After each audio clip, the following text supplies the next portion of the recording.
They said an Omega without a bloodline was nothing but ash waiting to be scattered. They lied. My name is Lysara Vale, and the night I should have frozen to death in the snow, I became the one thing this rotten empire never saw coming, the fated mate of the monster they call their king. This is the story of how a servant girl brought an empire to its knees, and how an alpha learned that some bonds are stronger than steel, sharper than crowns, and more dangerous than war itself. Stay until the end to see how it all burns down. Hit that like button and drop your city in the comments so I know my tribe is listening. Shatan. The grand ballroom of the Valdrin Palace stank of perfume and lies. Lysara pressed herself against the stone wall, silver tray trembling in her scarred hands as the empire's elite swirled past in silk and jewels. The winter feast was in full roar, hundreds of nobles celebrating another year of their supremacy, while servants like her scrambled to keep their glasses full and their cruelty fed. The chandeliers blazed overhead, casting golden light on faces that had never known hunger, never felt the bite of a whip, never wondered if tomorrow would come. She kept her eyes down. Always down. That was the first rule of survival for an Omega in this place. The second rule was to never ever let them see you bleed. Lysara moved through the crowd like smoke, refilling wine glasses and collecting empty plates with the efficiency of someone who had learned that invisibility was armor. Her worn servant's dress hung loose on her thin frame, the gray fabric doing nothing to hide the way her collarbones jutted out, or how her wrists looked like they might snap under the weight of the tray. Beneath the long sleeves, burn scars twisted up her forearms in patterns that told stories she tried not to remember. The ballroom was a cathedral of excess. Ice sculptures melted slowly on marble tables laden with roasted pheasant and honey cakes. Musicians played from a balcony draped in winter roses. The nobles laughed and schemed and made their little power plays, while the Omega servants flitted between them like ghosts, seen only when needed, forgotten the moment they disappeared. Lysara had been invisible for 5 years. She intended to keep it that way. Then Seraphine Arden's voice cut through the music like a blade through silk. "You there, Omega." Lysara's blood turned to ice. She knew that voice. Everyone in the palace knew that voice. It belonged to the woman who wore cruelty like other people wore perfume, who smiled sweetest right before she destroyed you. Lysara turned slowly, keeping her gaze fixed on the polished floor. "Yes, my lady." Seraphine stood near the center of the ballroom, surrounded by a constellation of lesser nobles who orbited her like moons around a poisonous sun. She was beautiful in the way a winter storm was beautiful, sharp-featured and pale, with ice-blonde hair piled high and a gown of midnight blue that probably cost more than Lysara would see in 10 lifetimes. Her lips curved in something that wasn't quite a smile. "Come here." Lysara's feet moved before her brain could catch up. Survival instinct. She crossed the ballroom with her head bowed, feeling the weight of a dozen noble gazes following her progress. When she reached Seraphine, she sank into the lowest curtsy her exhausted body could manage. "My lady." "Closer." Seraphine's voice was honey over broken glass. "I want everyone to see you properly." Warning bells screamed in Lysara's head, but there was nowhere to run. She stepped forward until she was close enough to smell Seraphine's perfume, close enough to see the cold calculation in those ice-chip eyes. Seraphine reached out and gripped Lysara's chin, forcing her head up. Her fingers dug in hard enough to bruise. "Look at this," Seraphine announced to her circle of admirers, her voice carrying across the ballroom. "This is what happens when Omega blood runs too thin. No family, no breeding, nothing but a drain on noble resources." She turned Lysara's face from side to side like she was examining a horse at market. "Tell me, Omega, what purpose do you serve in this empire?" The question was a trap. Every question from Seraphine was a trap. Lysara kept her voice steady, kept her eyes blank. "To serve, my lady." "To serve," Seraphine repeated mockingly. "How noble! How utterly meaningless!" She released Lysara's chin with a small shove. "And yet you consume food that could feed better bloodlines. You take up space in a palace meant for those who matter. You exist as nothing but... That's enough." The voice that cut through the ballroom didn't shout. It didn't need to. It carried the kind of authority that made stone walls listen, the kind of power that stopped hearts mid-beat. King Alpha Kalen Draven stood 10 feet away, and the entire ballroom went silent. Lysara had seen the king before, of course. You couldn't serve in the palace without catching glimpses of him, a dark-haired figure moving through corridors with his personal guard, a commanding presence at state functions, a name whispered with equal parts fear and reverence. But she'd never been this close, never had those steel-gray eyes focused directly on her. He was tall and broad-shouldered, built like violence wrapped in expensive clothes.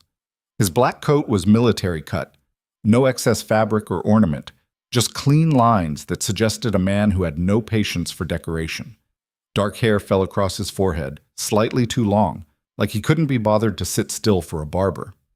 A scar cut through his left eyebrow, pale against tanned skin that spoke of hours spent training in the sun rather than lounging in palace luxury. But it was his eyes that made Lysara's breath catch, gray as winter storms, sharp as steel, and currently fixed on Seraphine with an expression that promised consequences.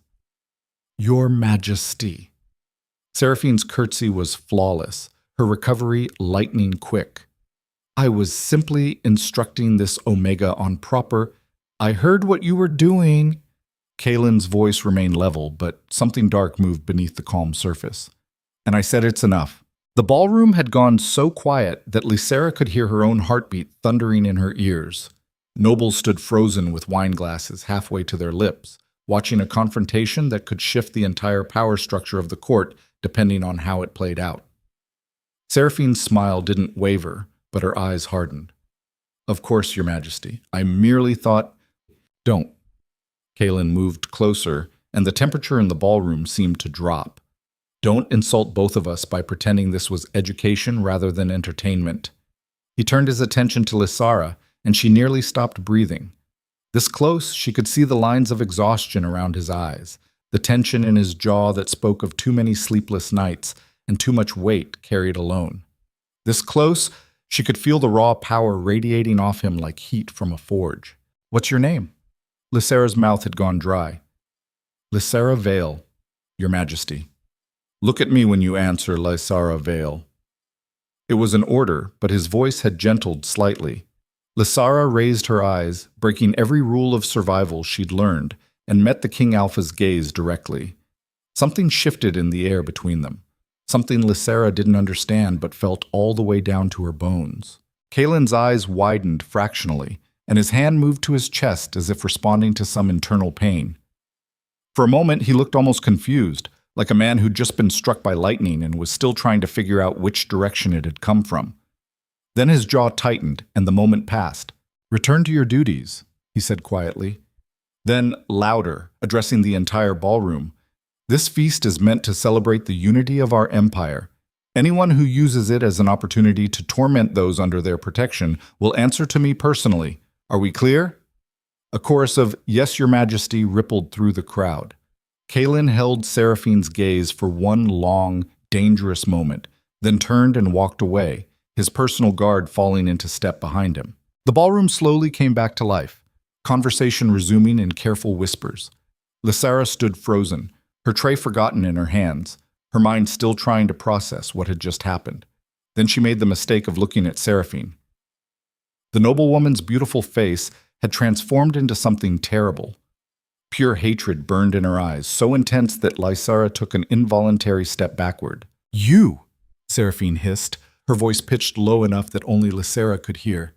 You dare to make me look foolish in front of the king? My lady, I didn't... Shut your mouth. Seraphine's hand shot out and gripped Lysara's wrist, her perfectly manicured nails digging in right over the old burn scars.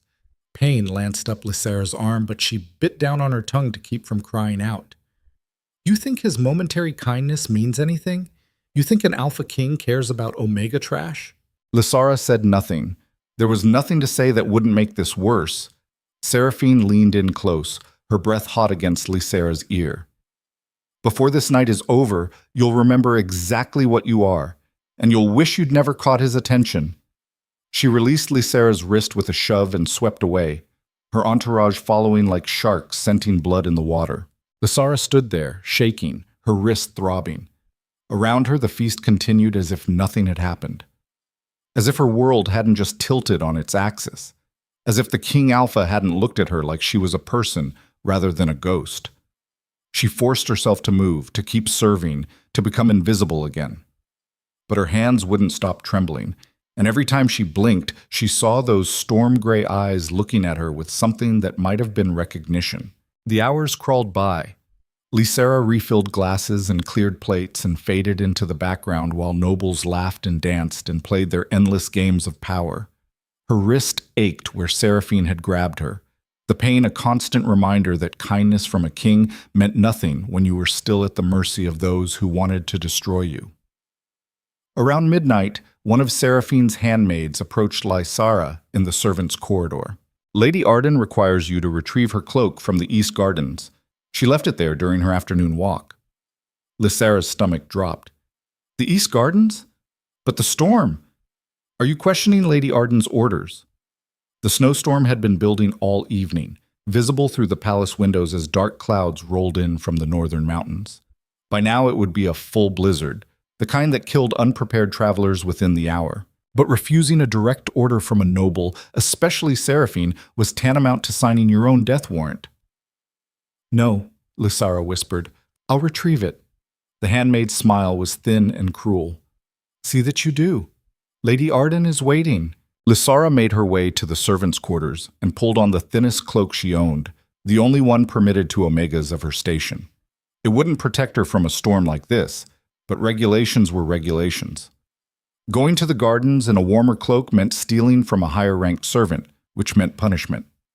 Sometimes the rules were designed to kill you slowly. She stepped out into the storm and nearly lost her breath. The wind hit her like a physical blow, driving snow into her face hard enough to sting. Within seconds, her thin cloak was soaked through and ice was forming on her eyelashes. The world disappeared into white chaos, the palace walls barely visible even though she knew they were just behind her. Lysara pulled the cloak tighter and pushed forward. The East Gardens were on the opposite side of the palace, past the rose arbors and the frozen fountain, near the oldest section of the palace walls where the stone had started to crumble. It would take 20 minutes to get there in good weather. In this storm, it might as well have been another country. The cold sank into her bones within minutes. Her fingers went numb. Her feet stumbled over snow-hidden paths. The wind screamed around her like something alive and furious, pushing her back with every step forward. She knew what this was. She'd known from the moment the handmaid delivered the order. This wasn't about retrieving a cloak. This was about making sure an Omega who'd caught the king's attention disappeared quietly into the snow. Lysara kept walking anyway, because stopping meant dying faster, and something stubborn in her chest refused to give Seraphine the satisfaction of an easy kill. She made it to the East Gardens more through luck than skill, stumbling through the gates and into the relative shelter of the rose arbors. Snow had piled up against the garden walls in massive drifts. The fountain at the center was completely frozen, a sculpture of ice and stone that looked like something from a nightmare. There was no cloak. Of course there was no cloak. Lysera leaned against the garden wall, gasping for breath, her whole body shaking so hard her teeth rattled. She needed to get back to the palace. Now, before the cold took her completely. She turned toward the gates and found them blocked. Seraphine stood in the garden entrance with two of her personal guards, all three of them wrapped in heavy winter cloaks that looked warm as summer. Snow swirled around them, but they stood steady, unmoved by the wind that was trying to knock Lysara off her feet. Looking for something? Seraphine's voice carried clearly over the storm, sweet as poisoned honey. Lysara tried to speak, but her jaw was locked with cold. She could only stare as Seraphine stepped into the garden, moving with the casual confidence of someone who knew exactly how this night would end. You embarrassed me in front of the entire court, Seraphine said conversationally, like they were discussing the weather. You made me look weak in front of my king. That's not something I can forgive. She stopped a few feet away, close enough that Lysera could see the complete absence of mercy in her eyes. The storm is brutal tonight, Seraphine continued. So many servants get lost in weather like this. Tragic, really, but these things happen when Omegas wander where they shouldn't. Lysera's voice finally unlocked. Please, I didn't mean to. I don't care what you meant. Seraphine's pleasant tone never shifted. I care about what happens next. And what happens next is that you stay out here until the cold takes you. My guards will make sure you don't try to return to the palace. Don't worry, it won't take long. The cold is almost kind that way.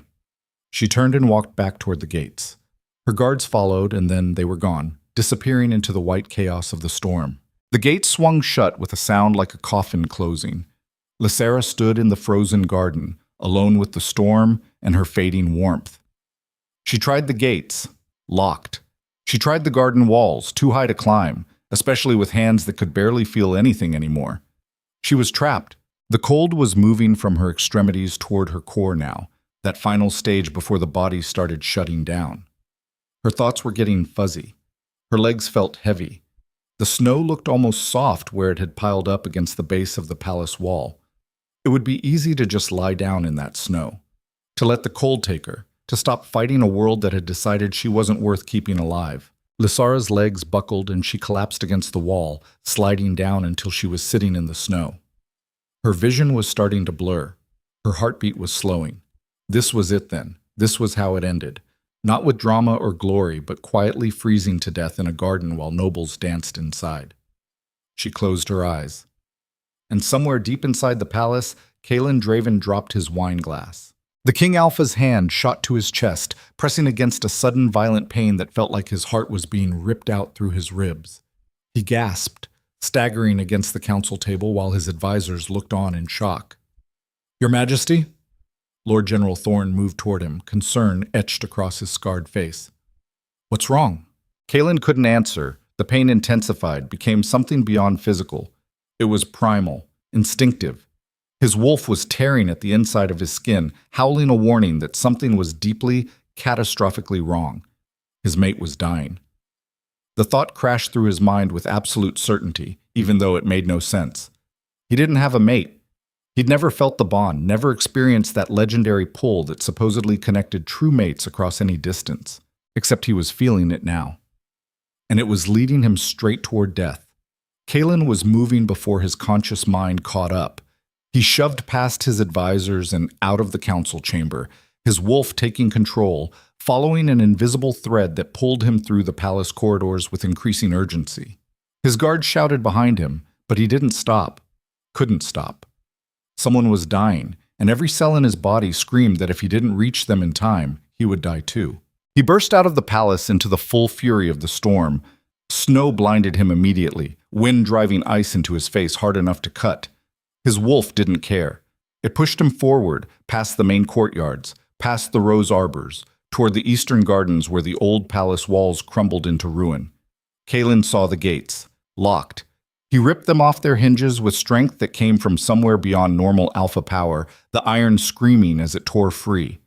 Then he saw her. A small figure collapsed in the snow against the wall, so still she could have been a corpse. Dark hair plastered to her skull. Thin servant's dress frozen solid. Skin gone the color of death. Lysera Vale.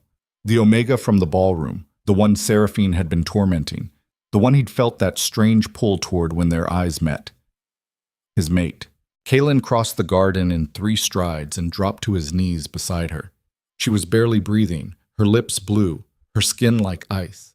He ripped off his own coat and wrapped it around her, pulling her against his chest and pouring every bit of alpha heat he possessed into her freezing body. "Stay with me," he ordered, his voice rough with an emotion he didn't have time to name. "That's a command. You don't get to die out here." Lysara's eyes fluttered open, barely focusing. "Your Majesty," she whispered, the words almost lost in the wind. "I'm sorry, I couldn't find the cloak." Something inside Kalen's chest shattered. She was apologizing, dying in the snow, sent there by deliberate cruelty, and she was apologizing for failing to complete an impossible task. "There was no cloak," he said through gritted teeth. "This was murder." Her eyes drifted closed again. Her breathing was getting shallower. Kalen scooped her into his arms and stood, holding her against his chest like she weighed nothing. His wolf was going insane inside his skull, demanding he kill whoever had done this, demanding he protect his mate at all costs. He carried her back through the storm, his guards finally catching up and forming a protective circle as he moved through the palace corridors. Servants scattered in shock at the sight of their king covered in snow and carrying an Omega girl who looked half dead. "Get the royal physician," Kalen barked at the nearest guard, "and find out who sent this girl into the storm. Now." He took Lysera to his personal chambers, bypassing protocol and propriety and every rule that said an Omega servant didn't belong in the king's private rooms. He laid her on his bed and stripped off her frozen dress, wrapping her in every warm blanket he could find, while his hands shook with fury and something deeper. The mate bond was fully awake now, blazing between them like a living thing. He could feel her heartbeat synchronizing with his, feel her pain and cold as if it were his own.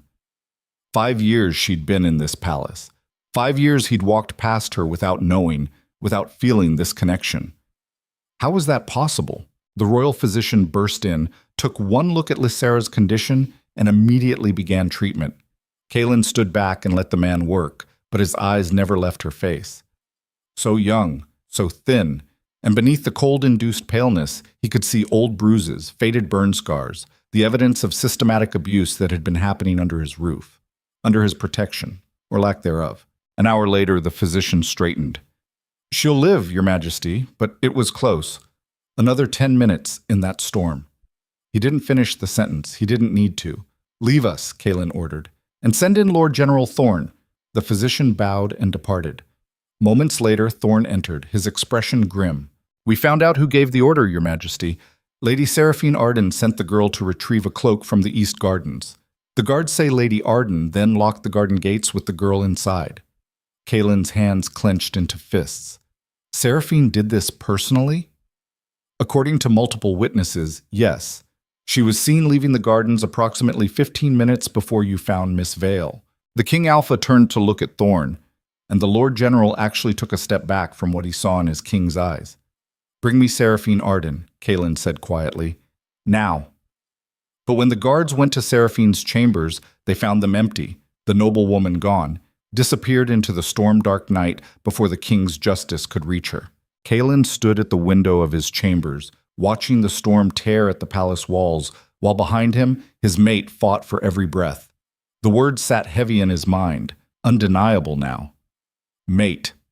A bond he'd stopped believing existed, reduced to legend and romantic fantasy by decades of political marriages and strategic alliances. Yet here she was, this broken Omega girl who'd been dying in his garden, and his wolf recognized her with a certainty that bypassed logic entirely. The mate bond hummed between them like a live wire, feeding him information his conscious mind was still trying to process. He could feel her heartbeat stabilizing, could sense the slow return of warmth to her frozen limbs, could taste the edge of her fear even in unconsciousness, a sharp metallic flavor that made his wolf snarl with protective fury. 5 years. She'd been in this palace for 5 years, and he'd never felt this pull until tonight. Why? The question gnawed at him. Mate bonds didn't just appear out of nowhere. They were supposed to be instantaneous, undeniable from first contact. Yet he'd walked past this girl dozens of times, maybe hundreds, and felt nothing. No recognition, no pull, nothing. Unless something had been suppressing the bond. Kaelin's hands clenched on the windowsill hard enough to make the wood creak. Wolfsbane could do it. Administered in small, regular doses, Wolfsbane could dampen an Omega's scent enough to hide them from their mate. It was an old trick, outlawed for generations, used by noble houses to prevent unwanted mate bonds from disrupting political arrangements. If someone had been poisoning Lysara with Wolfsbane, it would explain everything. The suppressed bond. The fact that he'd never noticed her. The reason his wolf was going absolutely feral now that the connection had finally broken through whatever barriers had been holding it back. Someone had deliberately hidden his mate from him. The rage that thought triggered was primal and absolute. His wolf wanted blood, wanted to hunt down everyone responsible and tear them apart with his bare hands, wanted to make them understand what happened when you tried to steal an alpha's mate. But first, he needed answers. A soft knock at the door. Thorn entered without waiting for permission, his expression carved from stone. "Your Majesty, we've searched every room in the palace. Lady Seraphine is gone. Her personal guards claim she left for her family estate in the Eastern Territories hours before the feast ended. They have documents proving she departed before the incident in the garden." "Forged documents," Kaelin said flatly. Thorn nodded. "Almost certainly, but proving it will be difficult. The Arden family has resources and influence. They'll protect her, then we'll go through them to get to her. Your Majesty, with respect, the Arden family controls 3 of the eastern provinces. If you move against Seraphine directly, Lord Arden will call it an attack on his house. The Eastern Territories are already restless. This could trigger open rebellion." Kaelin turned from the window, and Thorn took an involuntary step back from what he saw in his king's eyes. Let them rebel. I'm done tolerating corruption because it's politically convenient. This isn't about politics anymore, is it? Thorn's voice was careful, walking a razor's edge. Your wolf has claimed her. Kaelin didn't answer immediately. He looked back at Lysara, still unconscious, wrapped in blankets that dwarfed her thin frame. So small, so breakable. And yet she'd survived 5 years in a place designed to destroy people like her. His wolf pressed against his skin, demanding he go to her, demanding he complete the mate bond and make sure she could never be taken from him again. But human logic held him back. She didn't know about the bond yet. Didn't know what it meant or what claiming her would do to both their lives. She deserved a choice. Even if his wolf was screaming that choice was an illusion, that mate bonds weren't negotiable, that she was his and he was hers, and nothing else mattered. Send word to every province, Kaelin said quietly. In 3 days, I'm calling an emergency session of the High Court. Every noble house will attend. No exceptions. Thorn's eyes widened. Your Majesty, that's not enough time for the outer territories to... I don't care. They'll come, or they'll be declared in open defiance of the crown. And Thorn? Find out everything about Lysara Vale, where she came from, who brought her to the palace. Every detail of the last 5 years. I want to know who did this to her. The Lord General bowed and departed. Kaelin returned to the bedside and sat in the chair he'd pulled close hours ago. Lysara's face had regained some color, her breathing deeper now, more natural. He reached out slowly and brushed a strand of dark hair from her forehead, and even that small touch sent electricity racing up his arm. The mate bond tightened, recognizing the contact, demanding more. Not yet, Kaelin told his wolf silently. Not until she knows what this means. But even as he thought it, he knew the restraint wouldn't last. The bond was awake now, fully activated, and it would keep pushing them together with increasing intensity until it was completed. That was the nature of true mate bonds. They didn't wait. They didn't negotiate.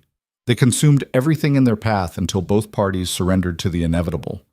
Lysara's eyes opened just before dawn.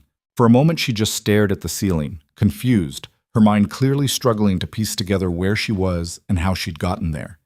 Then her gaze slid sideways and found Kaelin sitting beside the bed, and pure terror flooded her face. She tried to sit up, tried to scramble backward, and her body reminded her exactly how close to death she'd come. She gasped and fell back against the pillows, shaking. Easy, Kaelin said, keeping his voice level despite the way his wolf howled at her fear. You're safe. You're in my chambers. The physician says you'll recover fully. Lysara's eyes were huge in her pale face. Your chambers? Your Majesty, I can't be. Where else would I take you? He kept his tone matter-of-fact, trying not to spook her further.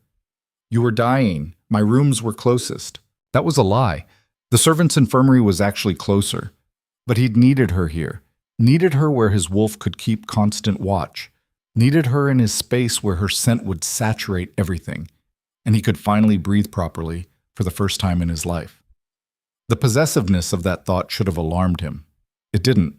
I'm sorry, Lysara whispered, and those 2 words carried so much weight they nearly broke something in Kaelin's chest. I'm sorry for the trouble. I'll return to my quarters immediately. I didn't mean to... You were sent into a blizzard to die. Kaelin's voice went hard. That's not something you apologize for. Lysara flinched, and he forced himself to gentle his tone. The instinct to protect her was overwhelming, but terrifying her wasn't protection. It was just another form of violence. Tell me what happened, he said. All of it. She looked away, her hands twisting in the blankets. It's not important, Your Majesty. It is to me. Something in his voice made her look back at him, and for a moment their eyes locked, and the bond flared so intensely that Kaelin had to grip the chair arms to keep from reaching for her. He saw the exact second she felt it too, a sharp intake of breath, her pupils dilating, confusion chasing across her face. Do you feel that? The question escaped before he could stop it. I don't know what I feel, Lysara said slowly. But something's wrong. Ever since I woke up, there's this pull, like you can sense me even when you're not looking at me, Kaelin finished. Like you know I'm here before you see me. Like your heart rate synchronizes with mine when we're in the same room. Her hand moved unconsciously to her chest, pressing over her heart. How did you know? Because I feel it too. And I know what it means. The confession hung in the air between them. Lysara stared at him like he'd just announced the world was ending, which, in a way, he had. Her world was about to change in ways she couldn't possibly understand yet. I don't understand, she whispered. You're my mate, Kaelin said bluntly. The bond activated last night when you were dying. That's why I felt your pain. That's why I found you in the storm. Lysara went absolutely still, so motionless she could have been carved from stone. Then she shook her head, small, desperate movements. No, that's not possible. I'm nobody. I'm Omega trash with no bloodline, no family, no— Stop. The command came out sharper than he intended, and Lysara immediately went silent. Kaelin forced himself to breathe, to push down the fury that rose every time she referred to herself with those vicious labels. I don't care about bloodlines. The mate bond doesn't care about bloodlines. It recognized you, and that makes you mine. The possessive declaration sent another surge through the bond. Lysara's breath hitched, her hand still pressed to her chest like she could feel the invisible thread tightening between them. I can't be yours, she said, and her voice cracked. I'm a servant. You're the king. This violates every law in the Empire. Then the laws are wrong. Your Majesty. Kaelin. His name came out rougher than he intended. When we're alone, you call me Kaelin. She looked at him like he'd lost his mind. Which was fair. He was King Alpha of the Valdrin Empire, and he just told an Omega servant to use his given name. That kind of familiarity was grounds for punishment in most noble households. But she wasn't just a servant anymore. She was his mate. And that changed everything. Kaelin, Lysara said carefully, testing the name. This can't happen. Even if what you're saying is true, even if we're— She couldn't seem to say the word mate. It doesn't matter. Lady Seraphine won't stop. The noble houses won't accept an Omega with no bloodline as their queen. They'll destroy both of us. The fact that she was already thinking strategically, already assessing threats despite having just woken from near death, told Kaelin more about her survival instincts than any report could. This girl had lived through hell and come out sharp as broken glass. Let them try, he said quietly. I've spent 10 years playing by rules designed to keep corrupt bloodlines in power. I'm done. The Empire needs to change, and you're going to help me burn the old system down. Lysara stared at him like she'd never seen him before, which was accurate. She'd seen the King Alpha, the public figure, the carefully controlled image he projected to keep the Empire stable. She'd never seen the man who was tired of watching Omegas get destroyed by a system that called their suffering tradition. I don't know how to burn down empires, she whispered. You survived 5 years in this palace, Kaelin said. You have more steel in you than most of my generals. Trust me, you know exactly how to fight. Before she could respond, another knock at the door. Thorn entered, his expression grim. Your Majesty, we have a problem. Kaelin stood, positioning himself instinctively between the door and Lysara. What kind of problem? Lord Arden has sent a formal petition to the High Court. He's demanding you release Lady Seraphine from any charges and issue a public apology for threatening a noble house. The audacity of it nearly made Kaelin laugh. Seraphine had tried to murder his mate, and her father thought an apology would resolve the situation. Tell Lord Arden he can expect my response at the emergency court session in 3 days. Your Majesty, he's threatening to withdraw his territories from the Empire if you don't comply. He's calling this an attack on noble sovereignty. Good. Let him withdraw. Let's see how long his territories survive without Imperial support when the Northern Raiders start testing their borders. Thorn's expression didn't change, but Kaelin could sense his Lord General's concern. This was the kind of hardline stance that started civil wars. But Kaelin was done playing politics with people who thought power meant the freedom to torture those beneath them. There's more, Thorn said carefully. We investigated Lysara Vale's background as you requested. What we found is concerning. Tell me, she's not nobody, Your Majesty. Her mother was Alara Vale, the Omega daughter of a minor noble house in the western provinces. 15 years ago, Alara was found guilty of treason and exiled from the Empire.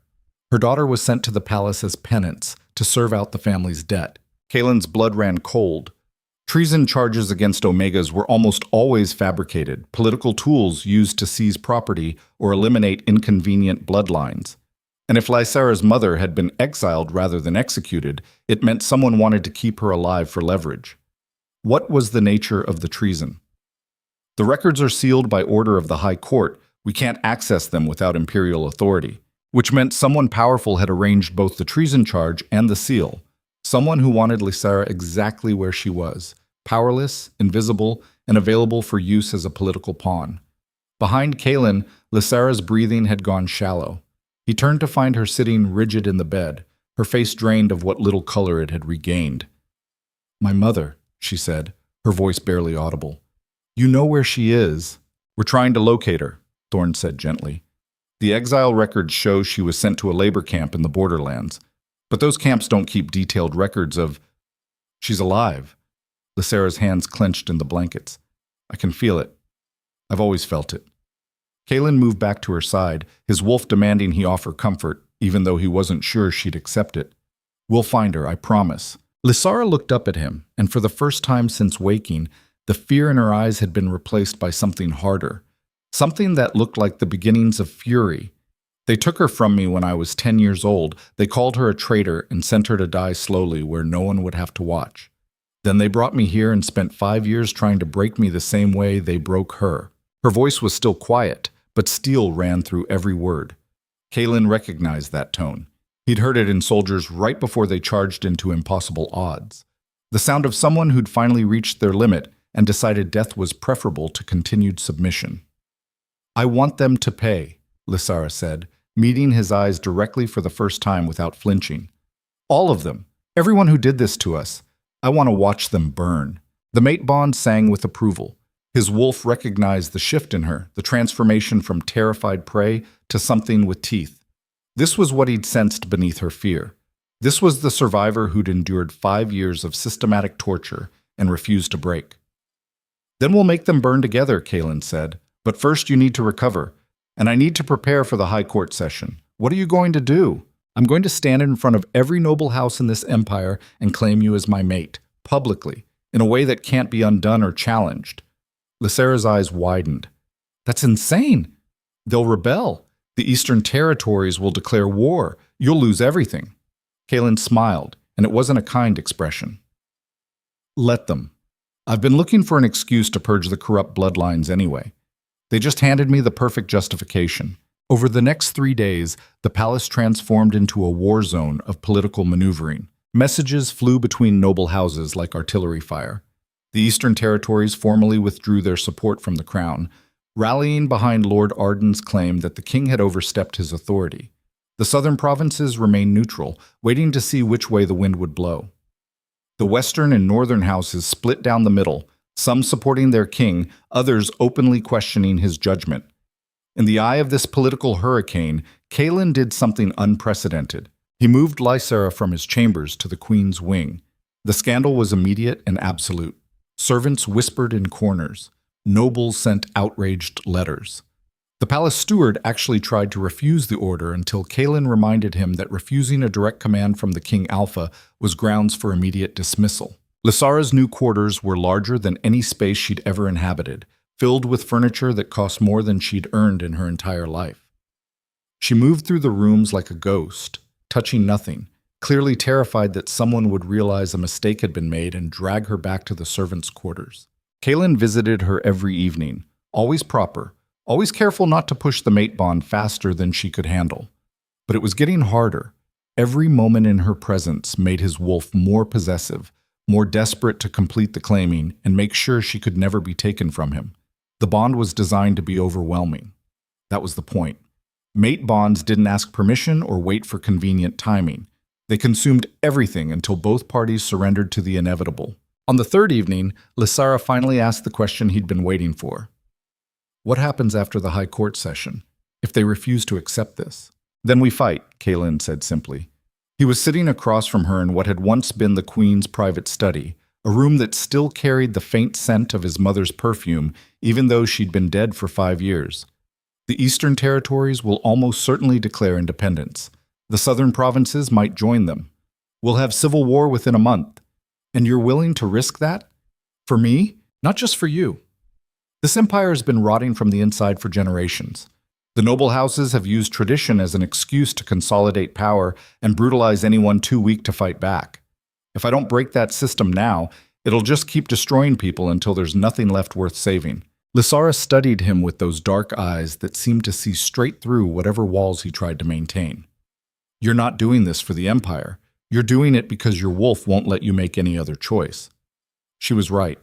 The mate bond was driving a significant portion of his decision-making, overriding the careful political calculations he'd relied on for years. But acknowledging that felt like admitting weakness, and weakness got you killed in places like this. Does it matter? Kaelin asked. The result is the same either way. It matters because you need to know which instincts to trust when the fighting starts. Lysara leaned forward slightly, and the lamplight caught the faint silver scars on her arms. I've spent 5 years learning the difference between survival instinct and self-destruction. They feel the same at first, but only one of them keeps you alive. The observation was so sharp, so precisely accurate, that Kaelin felt the mate bond tighten another notch. She understood. She'd lived through her own version of this choice and come out the other side with enough clarity to see the trap before he fell into it. What would you do? He asked. If you were me? Lysara smiled, and it was the saddest expression he'd ever seen. I'd walk away. Let them have their corrupt empire. Take my mate and disappear somewhere they'd never find us. But you know I can't do that. I know. She looked down at her scarred hands. You're too loyal to abandon people who need you, even if it costs you everything. That's why the bond chose you. The mate bond doesn't choose based on character, Kaelin said. It's chemistry, biology, not some moral judgment. Then why does it feel like recognition? Lysara met his eyes again. Like my soul knew yours before we ever met? The question sat between them, unanswerable and profound. Kaelin wanted to cross the room, wanted to pull her into his arms and let the bond complete itself and stop fighting this constant pull that was slowly driving him insane.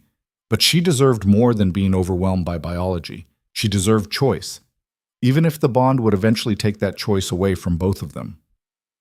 The day of the High Court session arrived cold and clear. Kaelin dressed in formal military uniform rather than royal regalia, a deliberate choice that sent a clear message. This wasn't a political negotiation. This was a line drawn in blood and steel. He sent word to Lysara's quarters, requesting her presence at the session. The response came back within minutes. She'd already dressed and was waiting for his escort. When Kaelin arrived at the Queen's wing, he found her standing in the center of her sitting room wearing a simple gray dress that somehow made her look more regal than most nobles in their finest silk. She'd braided her dark hair back from her face, revealing the sharp cheekbones and dark eyes that his wolf recognized on an instinctive level that bypassed all rational thought. She was terrified. He could feel it through the bond, taste her fear like copper on his tongue. But she stood straight and met his eyes without flinching. Are you ready? He asked. No. Lysara's honesty was absolute. But I don't think that matters anymore. Kaelin offered his arm, a gesture of respect that made her eyes widen. She hesitated only a moment before placing her hand on his sleeve, and even that small contact sent electricity racing up his arm. They walked through the palace corridors together, and the reaction was immediate and visceral. Servants stopped and stared. Guards shifted uncomfortably. Minor nobles they passed looked like they'd just witnessed something obscene. The King Alpha, walking arm in arm with an Omega servant like she was his equal. The High Court chamber was packed when they arrived. Every noble house had sent representatives, cramming the space until it resembled a predator's den more than a place of justice. The air stank of perfume and ambition and the particular tension that preceded violence. Lord Arden stood at the front of the Eastern delegation, his face carved from stone. Lady Seraphine stood beside him, dressed in pristine white like she was the victim in this scenario. Her expression was carefully neutral, but Kaelin saw the flash of triumph in her eyes when she spotted Lysara. She thought she'd already won. Kaelin led Lysara to the center of the chamber, positioning her slightly behind him where his body could shield her from immediate threat. Then he turned to face the assembled nobility, and his wolf pushed forward just enough that every alpha in the room felt the challenge. 3 days ago, Kaelin's voice carried to every corner of the chamber without him having to raise it. Someone in this palace attempted to murder an Omega under my protection. The perpetrator has been identified as Lady Seraphine Arden, who sent this girl into a fatal blizzard and locked her outside to die. The chamber erupted. Nobles shouted protests and denials. The Eastern delegation surged forward. Only Kaelin's raised hand kept them from rushing the floor. Lady Seraphine denies these charges. Lord Arden's voice cut through the chaos. And I stand with my daughter. This is a political attack, Your Majesty. A convenient accusation to justify your unprecedented behavior. Unprecedented behavior, Kaelin repeated. You mean claiming my mate? The word mate hit the chamber like a physical blow. Absolute silence fell. Lysara Vale is my true mate, Kaelin continued, and the bond hummed between them as if confirming his words. The connection activated the night she was dying. Every alpha in this room knows that mate bonds cannot be faked or manufactured. They exist or they don't. And this one exists. He turned slightly, extending his hand to Lysara. She took it without hesitation, and the bond flared so brightly that several alphas in the front row actually flinched. Therefore, Kaelin said, I am formally claiming Lysara Vale as my queen and mate before this high court. Anyone who challenges this claim challenges the mate bond itself, which is a challenge to the laws of nature that govern all of us. Lord Arden's face had gone red. This is madness. She's nobody, an Omega with no bloodline, the daughter of a traitor, the daughter of a woman whose treason charges were fabricated to seize her family's lands, Kaelin shot back. I've unsealed the records, Lord Arden.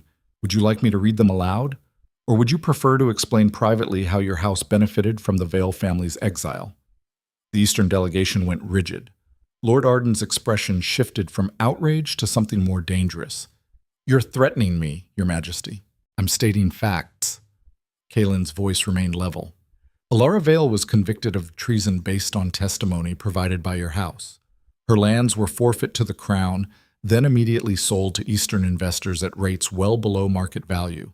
Her daughter was sent to the palace as punishment, and for 15 years no one questioned any of it. He paused, letting that sink in. Until now. Until my mate nearly died, and I started asking why an Omega girl had been so systematically destroyed that she didn't even fight back when someone tried to kill her. Lysara's hand tightened in his, and Kaelin squeezed back, a silent reassurance. This isn't about one attempted murder, he continued. This is about an empire that's been using tradition as an excuse for brutality. That ends today. You don't have the authority, Lady Seraphine spoke for the first time, her voice dripping venom.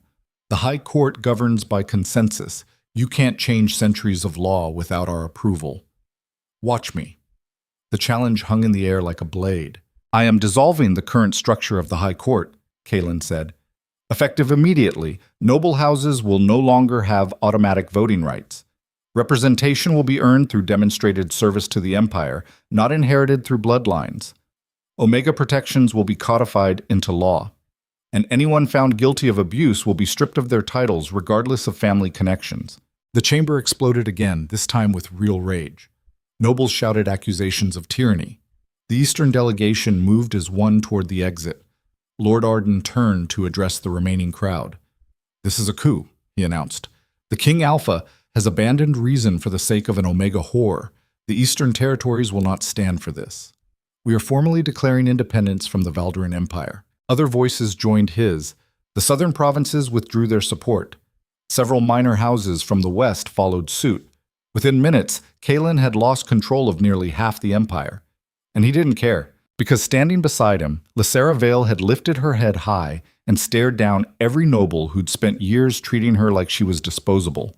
The Omega servant who'd been beaten and burned and left to die in the snow had transformed into something that made even veteran alphas uncomfortable. She looked like a queen. Let them go, Kaelin said quietly. We'll build something better from what remains. Lord Arden's smile was cold and sharp. You'll have civil war within the week, Your Majesty.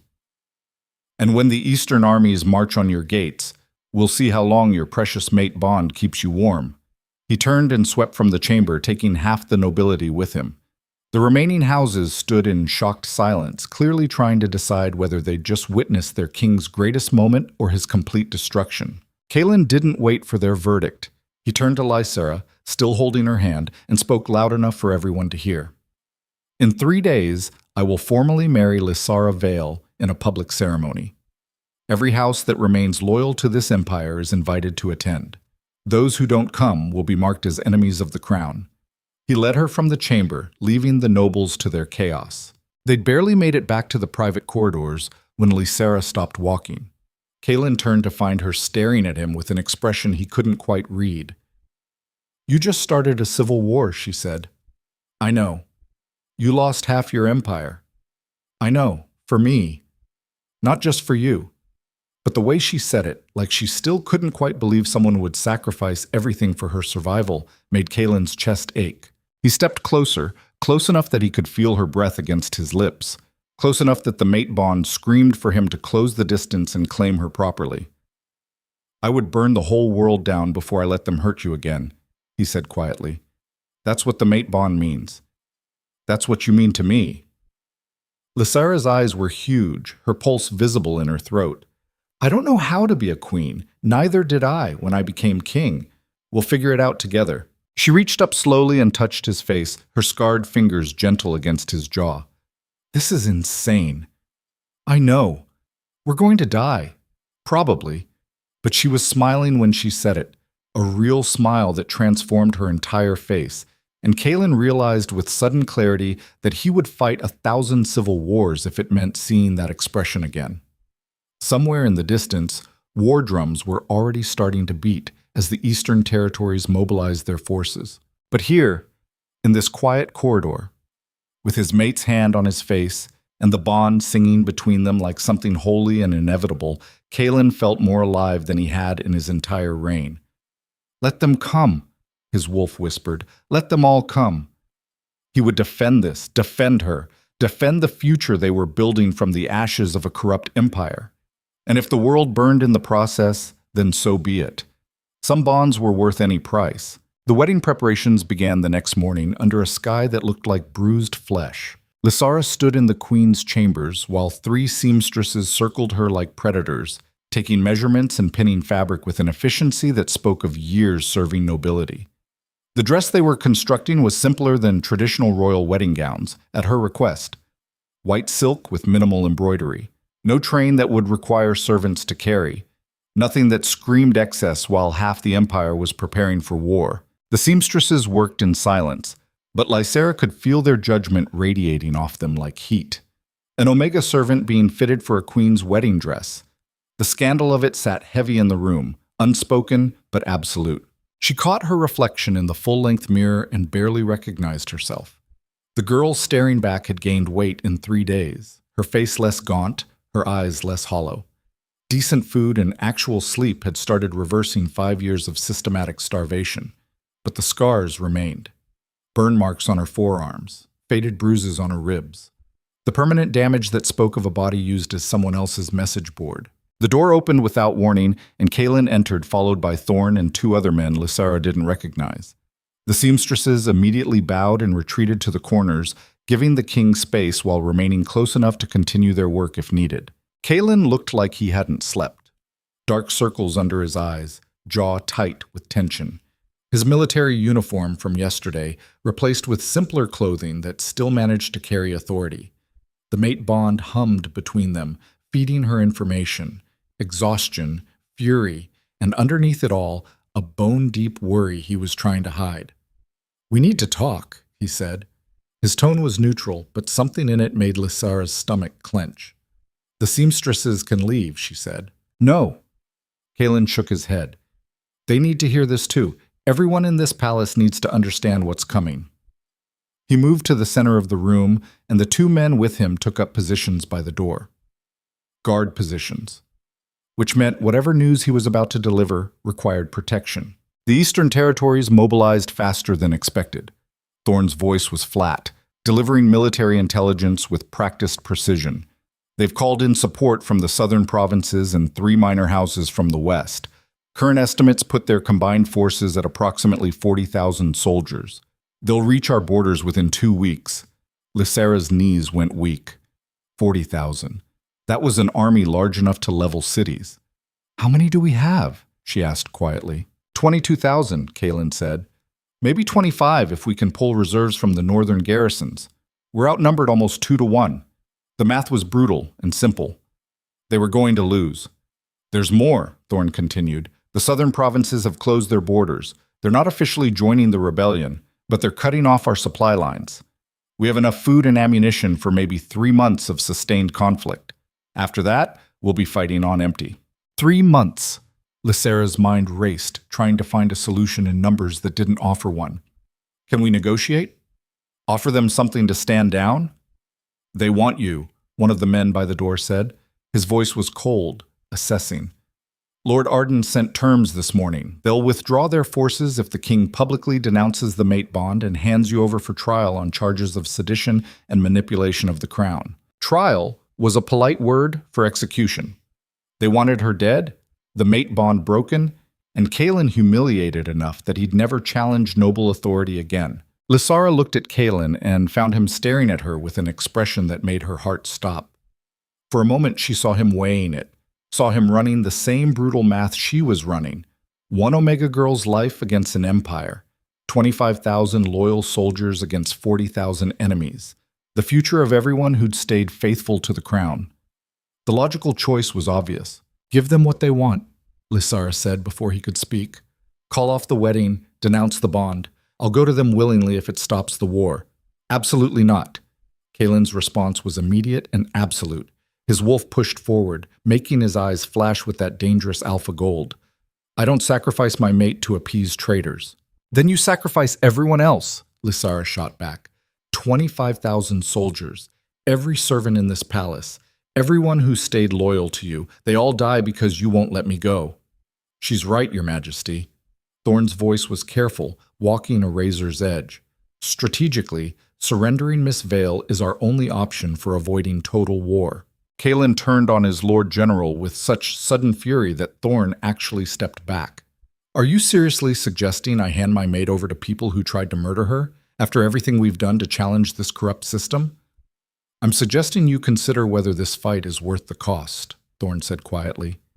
You're a good king, Kaelin, but you're thinking like a mated alpha, not a strategist, and that's going to get everyone killed. The truth of it hung in the air like poison gas.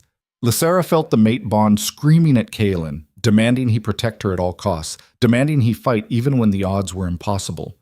That was what mate bonds did. They overrode logic and strategy and everything else in favor of primal possession. She'd told him this 3 days ago, had warned him that he needed to know which instincts to trust, and now he was facing exactly the choice she'd predicted. Everyone out, Kaelin said. His voice had gone dangerously quiet. Your Majesty. Get out, now. Thorne bowed stiffly and left, taking the guards and seamstresses with him. The door closed, leaving Kaelin and Lysara alone in a room that suddenly felt too small for the weight of what they were carrying. Kaelin crossed the space between them in 3 strides and gripped her shoulders, not hard enough to hurt, but firm enough to make sure she was listening. I am not giving you to them. I don't care what it costs. I don't care if we're outnumbered 10-1. You are mine, and I protect what's mine, even if protecting me destroys everything else you care about? Yes. The answer was instant, unequivocal, and completely insane. Lysara stared at him and saw the truth written in every line of his face. He meant it. The mate bond had sunk its claws in so deep that he would genuinely watch his empire burn rather than surrender her. That wasn't love. That was obsession wearing love's face. You're going to hate yourself, Lysara whispered. When this is over, when everyone's dead, you're going to look at me and hate what you became for my sake. Never. You don't know that. I know you. Kaelin's grip on her shoulders gentled, became almost tender. I've seen you survive 5 years of systematic torture. I've watched you transform from terrified servant to someone who faces down hostile nobility without flinching. You're stronger than any of them, and you're mine. That's all that matters. But it wasn't all that mattered. Armies mattered. Supply lines mattered. The lives of 25,000 soldiers mattered. And Kaelin's inability to see past the mate bond meant they were all going to die for the sake of biology, pretending to be destiny. Lysara made a decision in that moment that felt like cutting off her own hand. She leaned forward and kissed him. It was the first time she'd initiated contact, the first time she'd actively reached for the mate bond instead of just responding to it. The connection flared like wildfire, consuming everything, and Kaelin made a sound low in his throat that was pure wolf. When she pulled back, his eyes were fully gold, his breathing ragged. Marry me today, Lysara said quietly. Not in 3 days. Right now. Just us and whatever witnesses you trust, absolutely. Make me your queen before this war starts. Kaelin stared at her, clearly trying to process the sudden shift. Why now? Because I don't want to die without being yours officially. Because if they're going to call me a traitor and a manipulator, I want it to be true. I want to stand beside you as your equal when this all falls apart. It was a beautiful lie, and she sold it perfectly. Let him think she was surrendering to the bond, accepting the inevitable. Let him think she'd chosen him over survival. Kaelin kissed her again, harder this time, claiming rather than asking. When he finally released her, his voice was rough with emotion. I'll arrange it. 1 hour. Private ceremony in the throne room with Thorn and 2 other witnesses. He left to make preparations, and Lysara stood alone in the queen's chambers, hating herself for what she was about to do. She'd learned something in 5 years of surviving Seraphine's cruelty. Sometimes the only way to protect someone was to become the monster they needed you to be. Kaelin couldn't surrender her because the mate bond wouldn't allow it. But if she was officially his queen, his wife, his mate in every legal and biological sense, then her surrender became a queen's sacrifice rather than a king's weakness. He would hate her for it. The mate bond would make sure of that. But he would be alive. And sometimes survival was worth more than love. The ceremony was brief and brutal in its simplicity. Kaelin stood before the throne in his military uniform, flanked by Thorn and 2 guards whose loyalty had been tested in actual combat rather than political maneuvering. Lysara wore the unfinished wedding dress, pinned together hastily by seamstresses who'd been recalled and sworn to absolute secrecy. There was no priest, no elaborate vows, no witnesses beyond the 4 people Kaelin trusted to take the secret to their graves if necessary. Just a King Alpha claiming his mate before empire and law and whatever remained of tradition. Do you accept this bond? Kaelin asked, the traditional words stripped of ceremony. Do you accept me as your mate, your king, your equal? I accept. Lysara's voice was steady, despite the way her hands shook. I am yours, and you are mine, until death breaks what we've made. The mate bond sealed with those words, snapping into place so intensely that Lysara gasped. It felt like being struck by lightning, every nerve ending lighting up, her wolf recognizing his on a level that bypassed all conscious thought.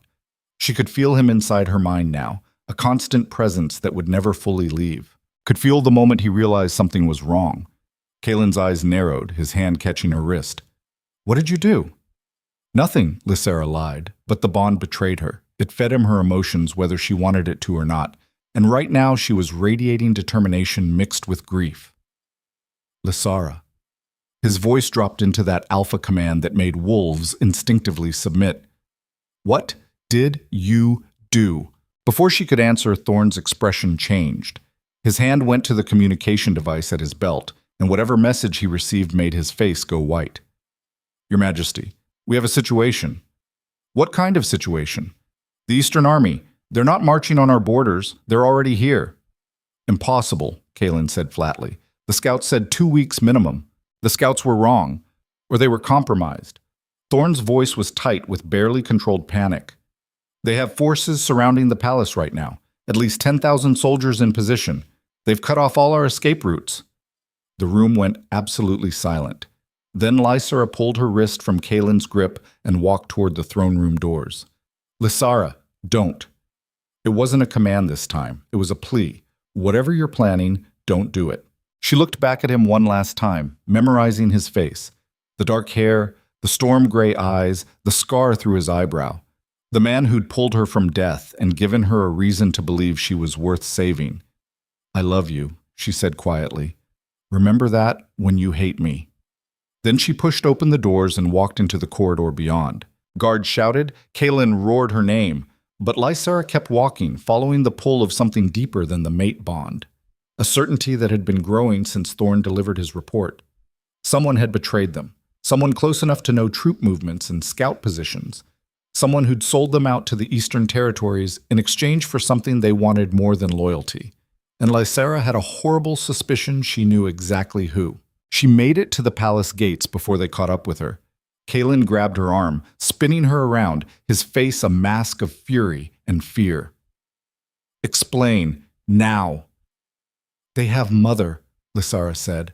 Her voice was flat, all emotion locked down behind walls of pure survival instinct. That's the only reason they could get this close.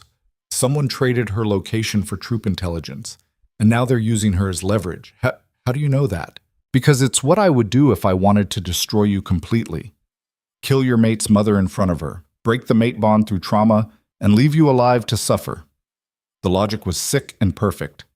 Kalen's expression shifted from anger to dawning horror as he processed the implications. Who told you they have her? Nobody. But Lysara had lived through 5 years of noble strategy sessions overheard in corridors, had learned to read power plays and betrayals like other people read books, and this particular move had Seraphine's fingerprints all over it. The gates exploded inward with a boom that shook the entire palace. Eastern soldiers poured through the gap, moving with military precision, their weapons drawn but not yet attacking. They formed a corridor from the gates to the courtyard, creating a path for someone to walk through uncontested. Lord Arden emerged first, dressed in battle armor that had been polished to a mirror shine. Behind him came 3 other provincial lords, their combined forces representing over half the empire's military strength. And behind them, held by 2 guards with hands locked on her arms, was a woman with dark hair streaked with gray and eyes that looked exactly like Lysara's. Alara Vale. Alive. Thin as death and clearly beaten within an inch of her life, but alive. Lysara felt her knees go weak, felt 15 years of grief and rage and desperate hope crash over her in a wave that nearly took her down. Her mother. Right there. Real. The trap snapped shut with perfect precision. King Kalen, Lord Arden's voice carried across the courtyard. I believe we have something you want. Perhaps we can discuss new terms. Kalen's hand tightened on Lysara's arm, the only thing keeping her upright. His wolf was screaming at him to attack, to tear apart everyone who dared threaten his mate and her mother. But attacking meant starting a battle they couldn't win with the queen standing in the open. Strategy said retreat, regroup, find another angle. But the mate bond said protect her at all costs, and costs had just gotten exponentially higher. Let me go to them, Lysara whispered. Please, before this gets worse. No. Kalen, her voice cracked. She's my mother. I haven't seen her in 15 years. If there's any chance... There's no chance. Kalen's tone was absolute. This is a trap designed to break you. They'll kill her in front of you and then kill you. I won't allow it. You don't get to decide what I allow. The words came out harder than she intended, and the mate bond recoiled from the rejection. Kalen's eyes flashed gold, his wolf taking it as a challenge. I'm your king and your mate. That gives me every right to decide. It was the wrong thing to say, and they both knew it instantly. Lysara pulled her arm from his grip, and this time he let her go. You're not my owner, she said quietly. The bond doesn't make me your property. And if you try to stop me from saving the only family I have left, then maybe they were right about you. Maybe you are just another alpha who thinks power means control. The accusation hit Kalen like a physical blow. Lysara saw him flinch, saw the war happening behind his eyes as instinct fought logic, fought emotion. Before he could respond, a new voice cut through the tension. How touching. Seraphine Arden stepped out from behind her father, dressed in pristine white that made her look like winter's cruelest messenger. She moved with that same predatory grace, crossing the courtyard until she stood just behind the line of soldiers holding Alara Vale.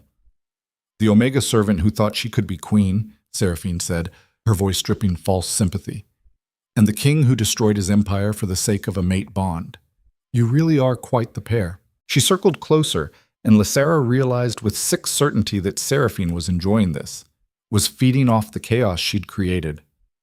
I told you that you'd wish you'd never caught his attention, Seraphine continued. Remember? Right before I sent you into the storm? I meant it. Kalen moved forward, but Thorn grabbed his arm, holding him back through sheer force of will. Starting a fight now meant massacre. Let me make this very simple, Lord Arden said. We want 3 things. First, King Kalen will publicly denounce the mate bond and declare it a result of Omega manipulation. Second, Lysara Vale will stand trial for sedition and treason, following in her traitor mother's footsteps. Third, the king will formally cede the Eastern Territories full sovereignty and apologize for his attempted tyranny. He paused, letting the demand sink in. In exchange, We will withdraw our forces and return Alara Vale unharmed. You have 1 hour to decide. It was the kind of deal that destroyed empires.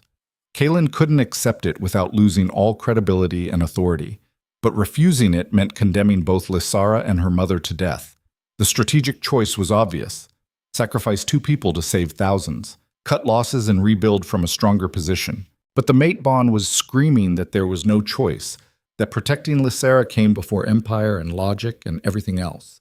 Kaelin looked at Lysara, and she saw the moment he made his decision. He was going to refuse, was going to fight an unwinnable battle rather than surrender her, was going to let his empire burn because his wolf couldn't accept any other option. And that's when Lysara understood exactly what she had to do. She pulled the thin ceremonial dagger from her belt, the one she'd been given as part of the queen's regalia. Before anyone could stop her, she pressed it against her own throat hard enough to draw blood. The courtyard froze. Every soldier, every guard, every alpha within range felt the mate bond's sudden spike of terror through their king. "Here are my terms," Lysara said, her voice steady despite the blade at her throat. "You release my mother, immediately. You let her walk to King Kaelin's side. Once she's safe, I'll come to you willingly. No trial, no public denunciation. You can do whatever you want with me." "No," Kaelin breathed.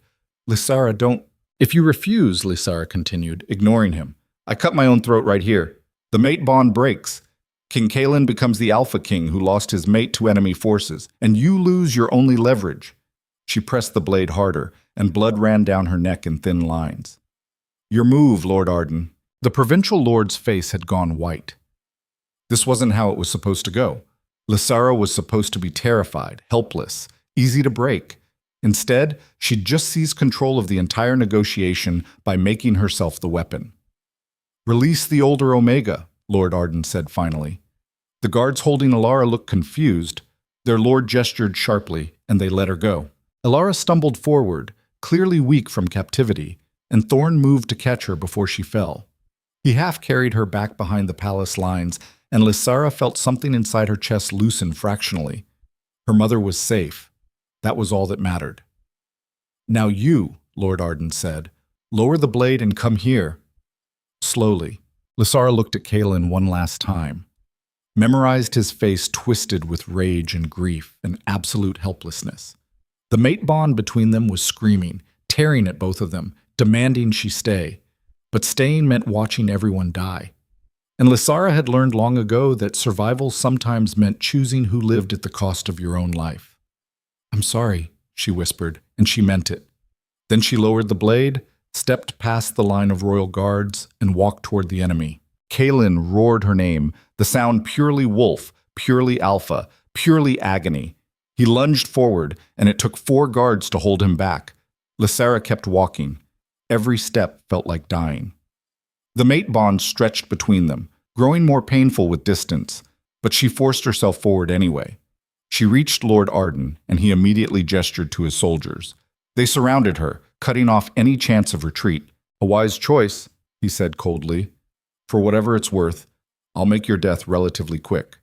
Seraphine stepped closer, her smile cold and victorious. "I told you that you'd remember what you are. Did you really think a servant could become a queen?" Lysara looked her in the eyes and smiled back, and something in that expression made Seraphine take an involuntary step backward. "I already am a queen," Lysara said quietly. "I married him an hour ago, which means killing me is executing the crowned queen of the Valdoran Empire. That's not a political move. That's an act of war that will turn every neutral province against you." The realization rippled through the assembled lords. They'd wanted to execute a nameless Omega. Instead, they'd just captured a queen, and killing her would make them regicides rather than political reformers. The entire balance of power shifted in an instant. Lord Arden's face went from white to red. "You manipulative little—" "She learned from the best," a new voice said from the palace gates. "You taught her well, Seraphine. 5 years of torture, and she still came out smarter than all of you." Thorn stood at the head of the royal guard, and behind him, every soldier in the palace had armed themselves and formed ranks. 22,000 fighters might not win against 40,000, but they could make the cost of victory so high that nobody would walk away intact. "So here's what's going to happen," Thorn continued, his voice carrying the flat certainty of a man who'd made peace with dying. You're going to release Queen Lysera. You're going to withdraw your forces, and you're going to go home and pray that King Kaelin doesn't decide your treason is worth hunting you to the ends of the earth. Or, Lord Arden countered, we kill her here and now, break your king completely, and march on a palace that's already half destroyed. The standoff stretched like wire pulled to snapping point. And then Alara Vale's voice cut through it all, rough from years of screaming but still carrying undeniable authority. Kill my daughter, and I'll tell everyone what really happened 15 years ago. Every detail, every name, every noble house that participated in the conspiracy to frame me for treason and seize the Vale family holdings. She stepped forward despite Thorn's attempt to hold her back, and Lysera saw where she'd gotten her own spine. Her mother looked half dead but stood like steel. I kept records, Alara continued. Hidden copies of every transaction, every falsified document, every piece of evidence that proves the treason charges were fabricated by Eastern lords who wanted our lands. Those records are in the hands of someone who will release them if I die. And when they do, every house involved in the conspiracy will be destroyed. Lord Arden's expression shifted from anger to something more dangerous. You're bluffing. Try me. Alara's smile was sharp enough to cut. I've spent 15 years in a labor camp waiting for exactly this moment. You think I wouldn't plan for it? The silence that followed was absolute. Then Kaelin's voice, rough with emotion but carrying absolute command. Release my queen, now, or we find out if my mate bond breaking is more destructive than your combined armies. It was a threat that bordered on suicide. A broken mate bond could drive an alpha completely feral, transforming them into something that attacked friend and enemy alike.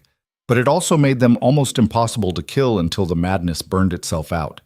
Nobody wanted to face a feral King Alpha with 22,000 loyal soldiers at his back.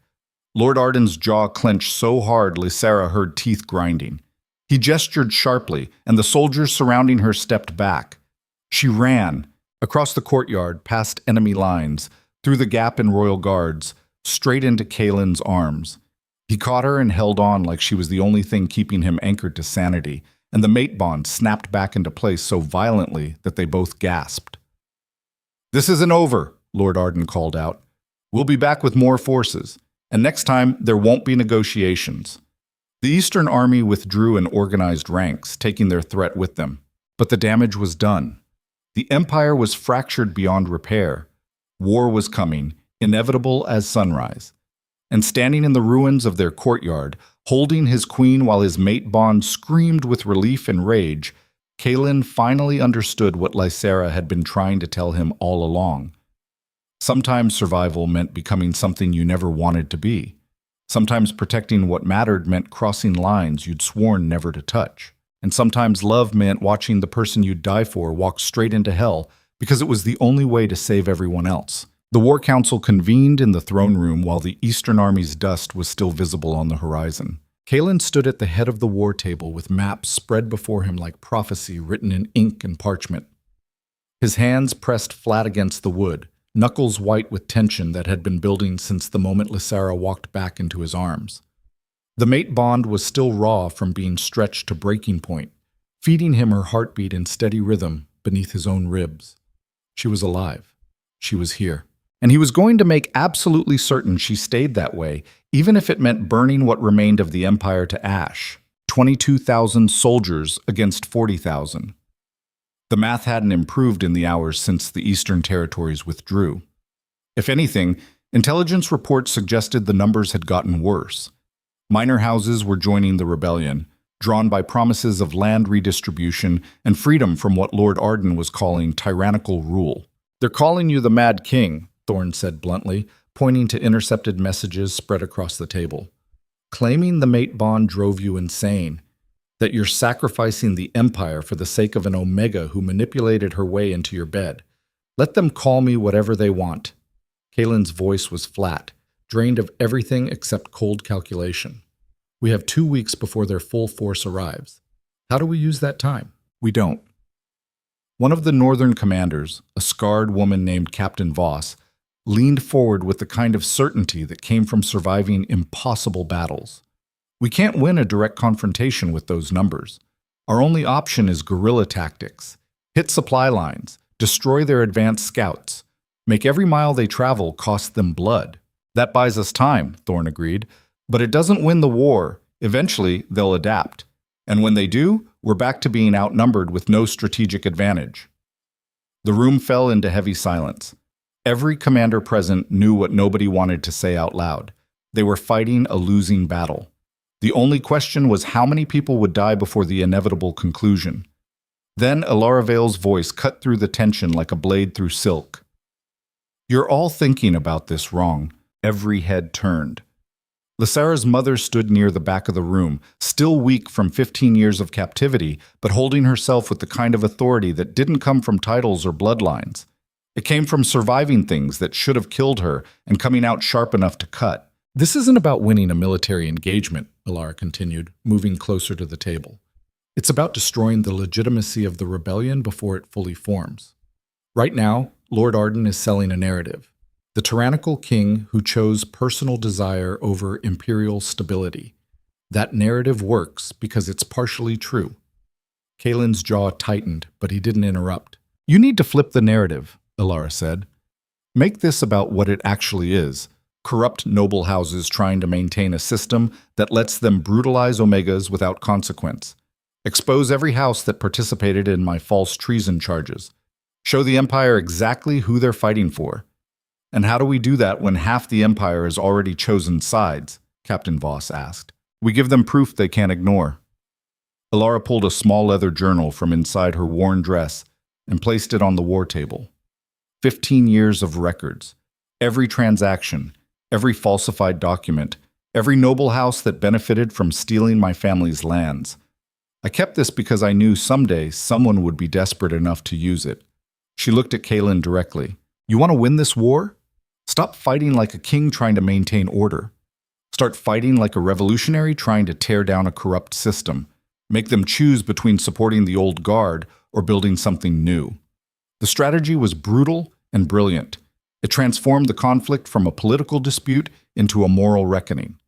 But it also meant publicly admitting that the Empire's foundations were rotten, which would destabilize everything even if they won. Lysara spoke for the first time since the council began, her voice quiet but carrying absolute certainty.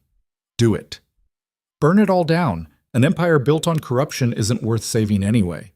Kaelin looked at his mate and saw the transformation that had been happening since the night he pulled her from the snow. The terrified servant girl was gone, replaced by someone who understood that real power came from being willing to destroy what was broken rather than preserving it out of fear. She was right. They all knew she was right.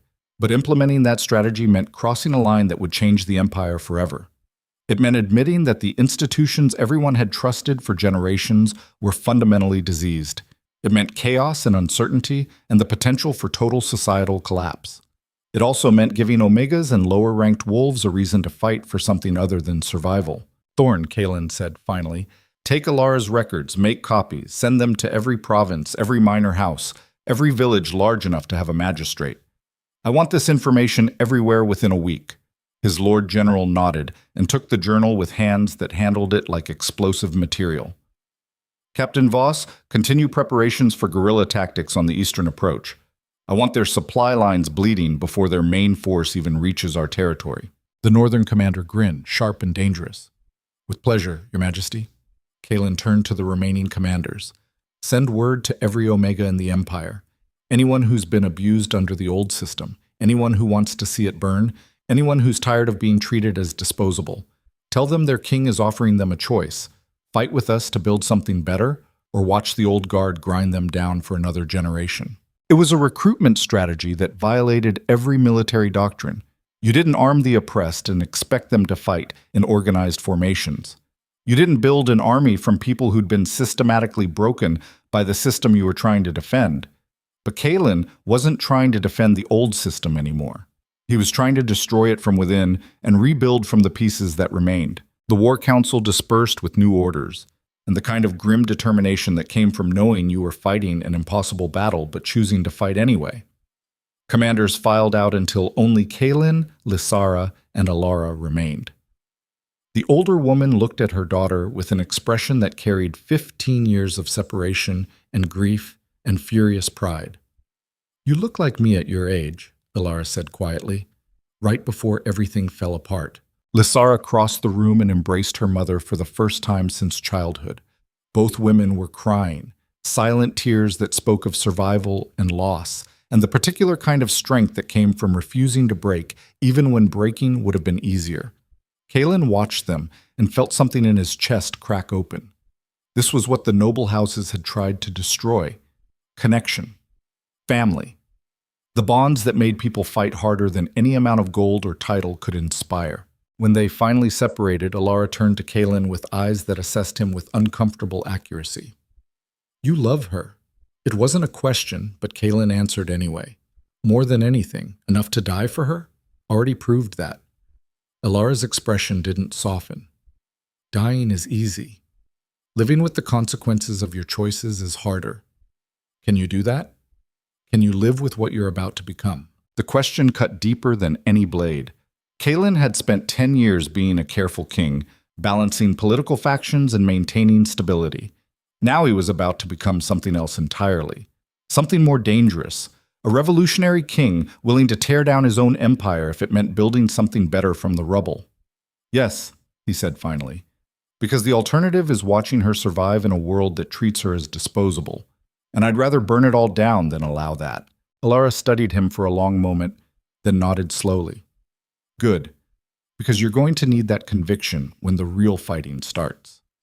Noble houses don't surrender power willingly. They'll make you bleed for every inch." She left them alone in the throne room, and suddenly the space felt too large and too empty. Lysara moved to the windows overlooking the courtyard where Eastern soldiers had stood just hours before. Her reflection in the glass looked like someone else entirely. Not the servant, not even quite the queen. Something in between. Something still forming. Kaelin came up behind her, close enough to touch, but not touching, giving her space to process everything that had happened in a single devastating day. "I thought you were going to let them take me," Lysara said quietly. "When I walked toward their lines, I thought you'd realize it was the logical choice. There's nothing logical about the mate bond." Kaelin's voice was rough. "Logic said sacrifice you to save thousands. My wolf said die before allowing that. There was no choice. There's never been a choice since the moment I found you in the snow." Lysara turned to face him, and the mate bond hummed between them with intensity that made breathing difficult. "We're going to lose," she said.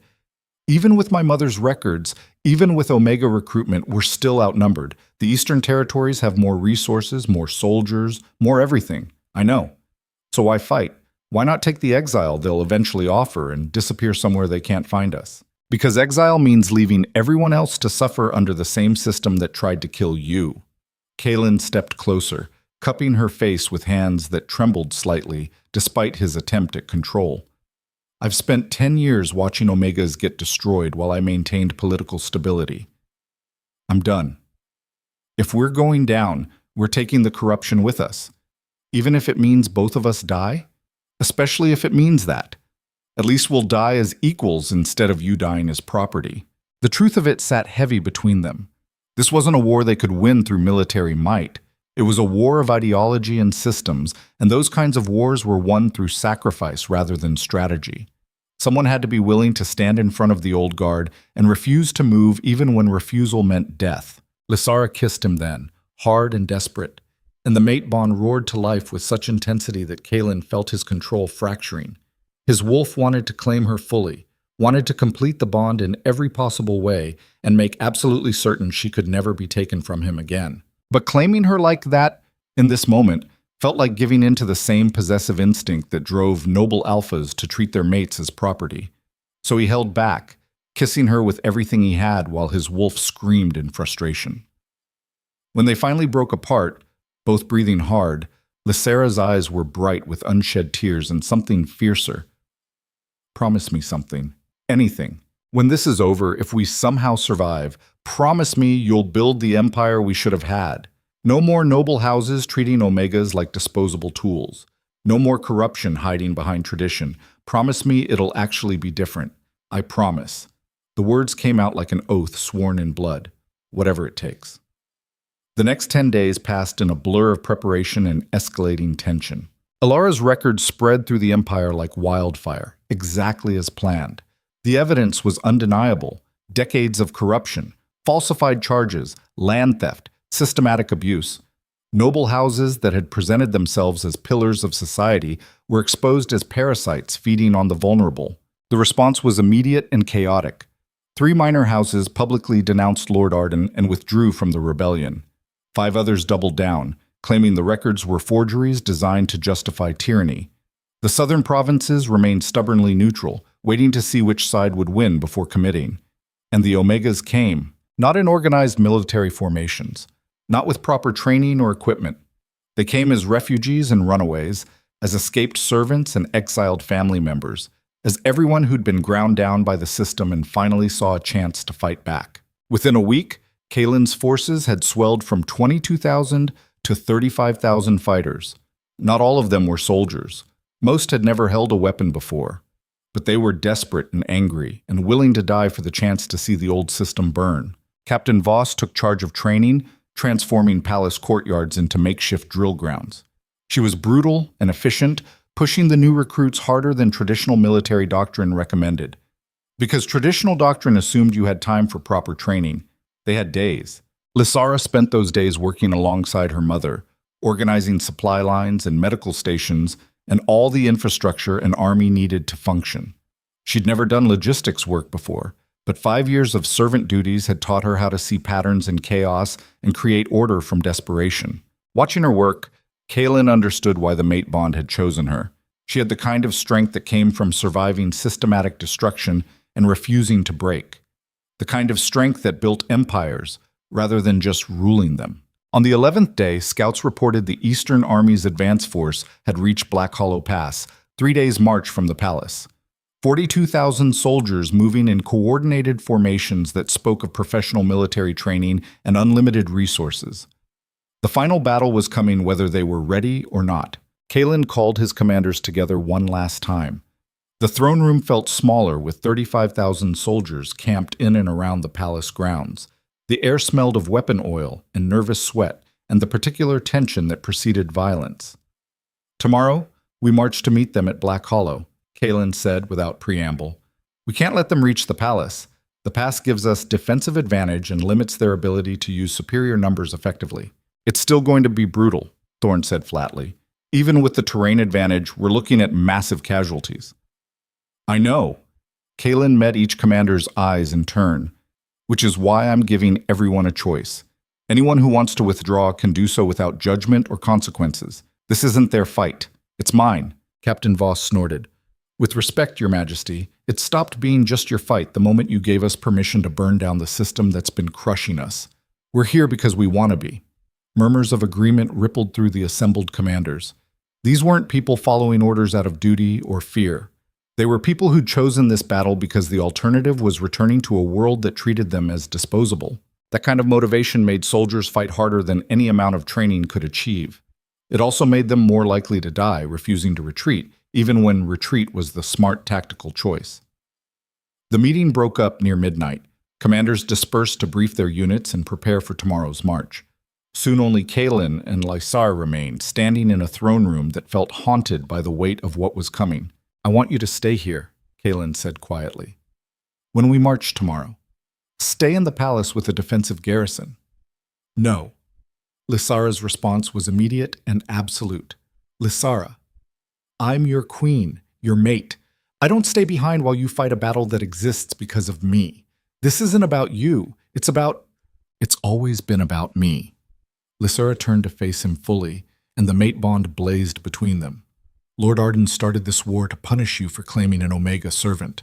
Every soldier marching tomorrow is fighting because we challenged a system that treated people like me as property. I'm not hiding while others die for that. You could die. Then I die fighting instead of hiding." Lysara's expression was steel-wrapped in determination. "You don't get to protect me from the consequences of our choices. We made them together. We faced them together." Kaelin wanted to argue, wanted to order her to stay behind where the mate bond wouldn't feed him her pain if she got hurt, wanted to lock her in the most secure room in the palace and station 100 guards outside until the fighting was over. But doing that would make him exactly like the alphas he was trying to destroy, the ones who claimed protection while enforcing control. "We fight together," he said finally, the words feeling like surrender and victory at the same time. Lysara moved into his arms, and for a long moment they just held each other in the empty throne room. Tomorrow they would march to war. Tomorrow they might die. But tonight they were together, and the mate bond sang between them with a certainty that bypassed fear. When dawn broke over the Valderan Palace, 35,000 soldiers prepared to march. They moved out in organized chaos, formations that would have made traditional military strategists weep, but somehow held together through sheer determination. Kalen rode at the front beside Thorn and Captain Voss, his armor polished to a shine that caught the weak winter sunlight. Lysara rode beside him on a horse that had been selected for stability rather than speed. She wore armor that had been hastily modified to fit her smaller frame, and despite never having formal combat training, she held herself with the kind of quiet certainty that made soldiers look twice. The Queen was marching to war. The Omega servant who'd nearly frozen to death in the snow was leading an army against the noble houses that had spent years trying to break her. The symbolism was so powerful that even Kalen felt it resonating through the ranks. This wasn't just about military victory anymore. It was about proving that the old hierarchy was dying and something new could rise from its ashes.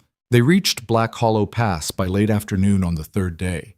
The terrain was exactly as brutal as the maps had promised.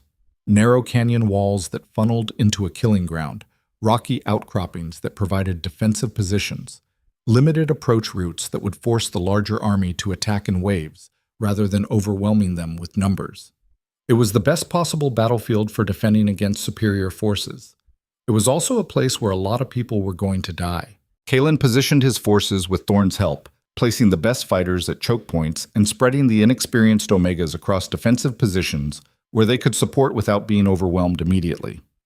Captain Voss took command of the reserve forces, ready to plug gaps as they formed. The Eastern Army appeared on the opposite end of the pass just before sunset. 42,000 soldiers in perfect formation, their banners flying in colors that represented every house that had joined the rebellion.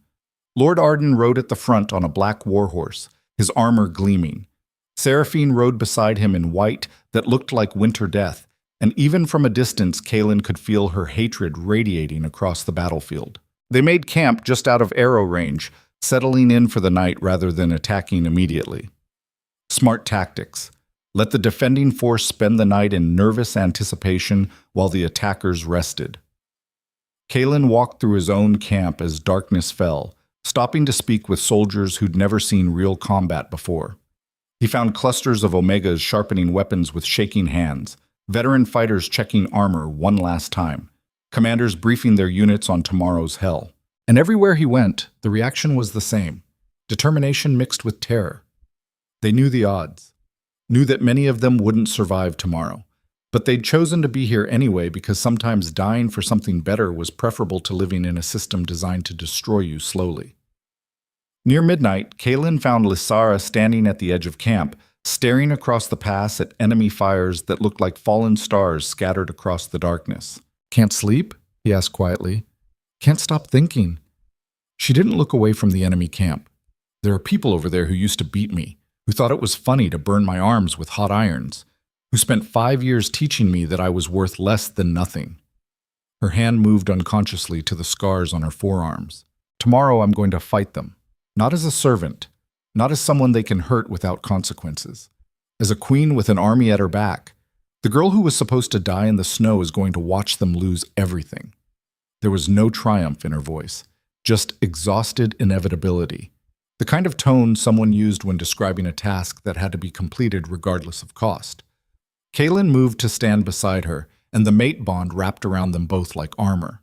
When this is over, he said quietly, when we've won or died trying, I want you to know that meeting you was the best thing that ever happened to me, even if it cost me the Empire, even if it cost me everything. Lysara turned to look at him, and tears were running down her face. I love you, she said. I don't think I've said that clearly enough, but I love you. Not because of the mate bond, not because you saved me, because you looked at a corrupt system and chose to burn it down rather than let it keep destroying people. I love you too. The words felt insufficient for what he was feeling, but they were all he had, always. They stood together at the edge of camp, watching enemy fires burn across the pass, while behind them 35,000 soldiers tried to sleep before tomorrow's hell began. Dawn arrived cold and merciless. The Eastern Army formed battle lines as the sun rose, 42,000 soldiers moving with the kind of precision that came from professional training and unlimited resources. Their front ranks were heavy infantry, shields locked in formations designed to absorb initial attacks. Behind them, archers prepared to rain death on defenders who couldn't retreat. And behind them, cavalry waited to exploit any breakthrough. It was a textbook military assault designed to overwhelm through superior numbers and discipline. Kaelin's forces looked like organized chaos by comparison. Veterans mixed with barely trained Omegas, proper formations interspersed with desperate clusters of fighters who'd learned warfare from necessity rather than instruction. But they held the defensive positions, and that would have to be enough. Lord Arden's voice carried across the pass, amplified by Alpha Command that made even enemy soldiers pay attention. King Kaelin Draven, you have one final chance to surrender. Renounce your false queen, restore the proper hierarchy, and we will show mercy. The offer was pure theater.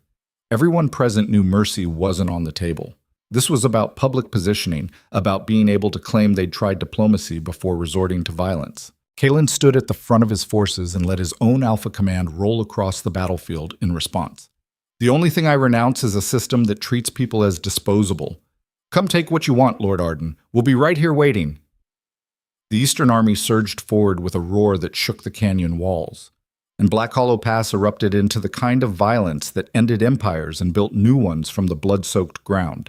The first wave of Eastern infantry hit Kaelin's defensive line like a tsunami crashing against stone. Steel met steel with sounds that tore through the morning air, weapons clashing so loud they drowned out the screams of men dying in the narrow pass.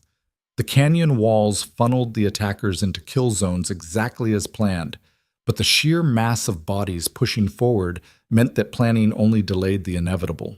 Soldiers fell on both sides, trampled by their own forces or cut down by blades that didn't care about allegiance or ideology. Kaelin fought at the front, his sword moving with the kind of efficiency that came from years of training and the desperate clarity that came from knowing failure meant watching everyone he loved die. His wolf was fully present, lending him speed and strength that pushed him beyond normal alpha limits. He moved through enemy lines like something elemental, cutting through soldiers who'd been taught their entire lives that noble bloodlines made them superior warriors. They learned differently in the seconds before they died. Beside him, Thorn fought with the grim determination of a man who'd survived a dozen battles and knew this might be his last. The Lord General's sword work was brutal rather than elegant, prioritizing efficiency over style, every strike designed to disable rather than impress. He'd positioned himself at Kaelin's left flank, covering the blind spots that always appeared in close combat, fighting with the kind of loyalty that couldn't be bought or manufactured. Further back, Captain Voss commanded the reserve forces with shouted orders that carried over the chaos. She rotated fresh fighters into the line as others fell back wounded or exhausted, maintaining defensive integrity through sheer force of will and tactical brilliance. The Omegas under her command fought with a ferocity that shocked even veteran soldiers, driven by years of accumulated rage, finally finding an outlet. They'd been taught they were weak. They'd been conditioned to accept abuse as natural order. Now they were killing trained soldiers with weapons they'd learned to use 3 days ago, and the Eastern Army wasn't prepared for that level of desperate violence. But numbers told their own story. For every Eastern soldier that fell, 2 more pushed forward. The defensive line was holding, but holding cost lives with every passing minute. Blood turned the rocky ground slick. Bodies piled up in narrow choke points until they became obstacles that both sides had to climb over to keep fighting. Kaelin caught glimpses of Lysera throughout the battle, positioned behind the front line with a group of fighters assigned specifically to protect her. She wasn't engaging directly, but she was coordinating runners and helping wounded soldiers retreat to medical stations. Her presence alone was worth 100 fighters, because every Omega on that battlefield was fighting harder, knowing their queen stood with them rather than hiding behind palace walls. The battle raged for hours without clear advantage to either side. The Eastern Army couldn't break through the defensive positions, but Kaelin's forces couldn't push them back.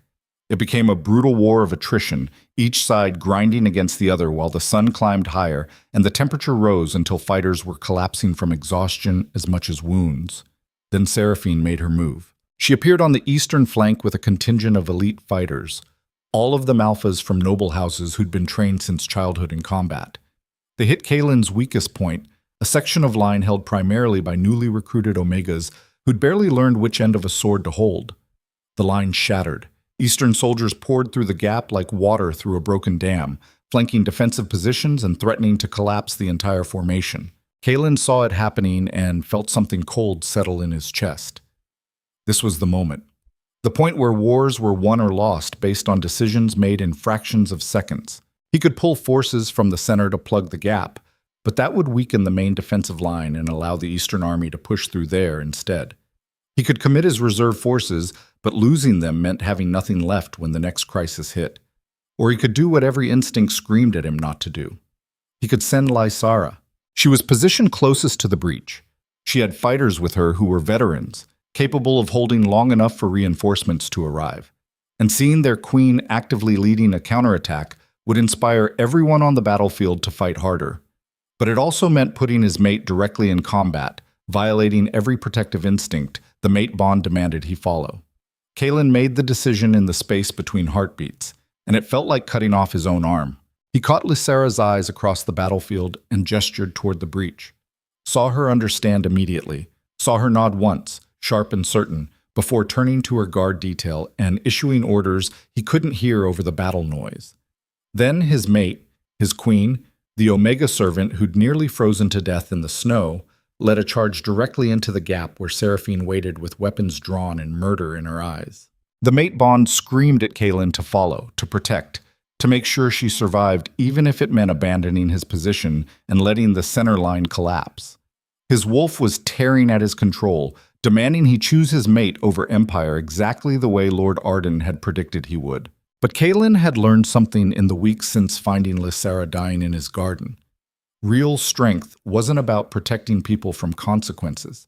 It was about trusting them to face those consequences while you held the line elsewhere. So he stayed at the center and fought harder, cutting through enemy soldiers with increasing desperation while part of his attention remained locked on the mate bond, monitoring Lysara's heartbeat like it was his own. The counterattack hit Seraphine's forces with unexpected fury. Lysara's guard detail moved like professional soldiers, despite half of them being Omegas who'd never held weapons before this week. They formed a wedge with her at the protected center, pushing into the gap with coordinated strikes that spoke of Captain Voss's brutal training paying dividends. Seraphine saw them coming and smiled, that same cold expression she'd worn the night she sent Lysara into the storm to die. She moved to intercept, her own guards spreading out to flank the counterattack. The two forces collided in the narrow breach, and suddenly the entire battle seemed to focus on that single point. Eastern soldiers pressed forward, trying to exploit the weakness. Kalen's defenders pushed back, trying to seal it. And in the center of the chaos, two women who'd spent 5 years in a relationship defined by torture and survival faced each other with weapons drawn. "You should have died in the snow," Seraphine said, her voice carrying over the sounds of combat. "You were nothing. You are nothing. And after I kill you, he'll realize that choosing you cost him everything." Lysara's response was simple and devastating. He already chose. And that's why you'll lose. They fought with a brutality that went beyond military tactics into something more personal. Seraphine had formal training, years of instruction from the best swordmasters noble money could buy. Lysara had 5 years of learning to survive against impossible odds, and 3 days of emergency combat instruction. It should have been a slaughter. Instead, it was a revelation. Because Lysara had something Seraphine didn't. She'd learned to fight from a place of absolute desperation, where every mistake meant death and survival required becoming something harder than the person trying to kill you. She moved with the efficiency of someone who couldn't afford wasted motion, striking at vulnerabilities that formal training taught you to ignore. And she was furious. Years of accumulated rage channeled into precise violence, every strike carrying the weight of burn scars and frozen nights and systematic dehumanization. Seraphine realized her mistake too late. The Omega servant she'd tortured for 5 years had transformed into something dangerous, something that didn't flinch from violence or hesitate before delivering killing blows. Lysara's blade found the gap in Seraphine's armor, sliding between ribs with the kind of precision that only came from understanding exactly where vital organs were located, because you'd felt your own body breaking in those same places. Seraphine fell with an expression of absolute disbelief, blood spreading across pristine white armor that would never be clean again. The eastern flank shuddered and collapsed. Soldiers who'd been fighting for corrupt nobility watched their champion die at the hands of an Omega and suddenly questioned what they were dying for. The collapse started small, individual fighters backing away from the breach, but it spread like infection through the ranks. Lord Arden saw it happening and made his own desperate play. He committed his cavalry reserves, sending them charging down the pass in a massive wedge designed to break through the center line through sheer momentum. It was the kind of attack that should have worked. Cavalry against exhausted infantry almost always ended one way. But Kalen had been expecting it. He'd kept his own reserve forces hidden behind rocky outcroppings, positioned specifically to counter a cavalry charge.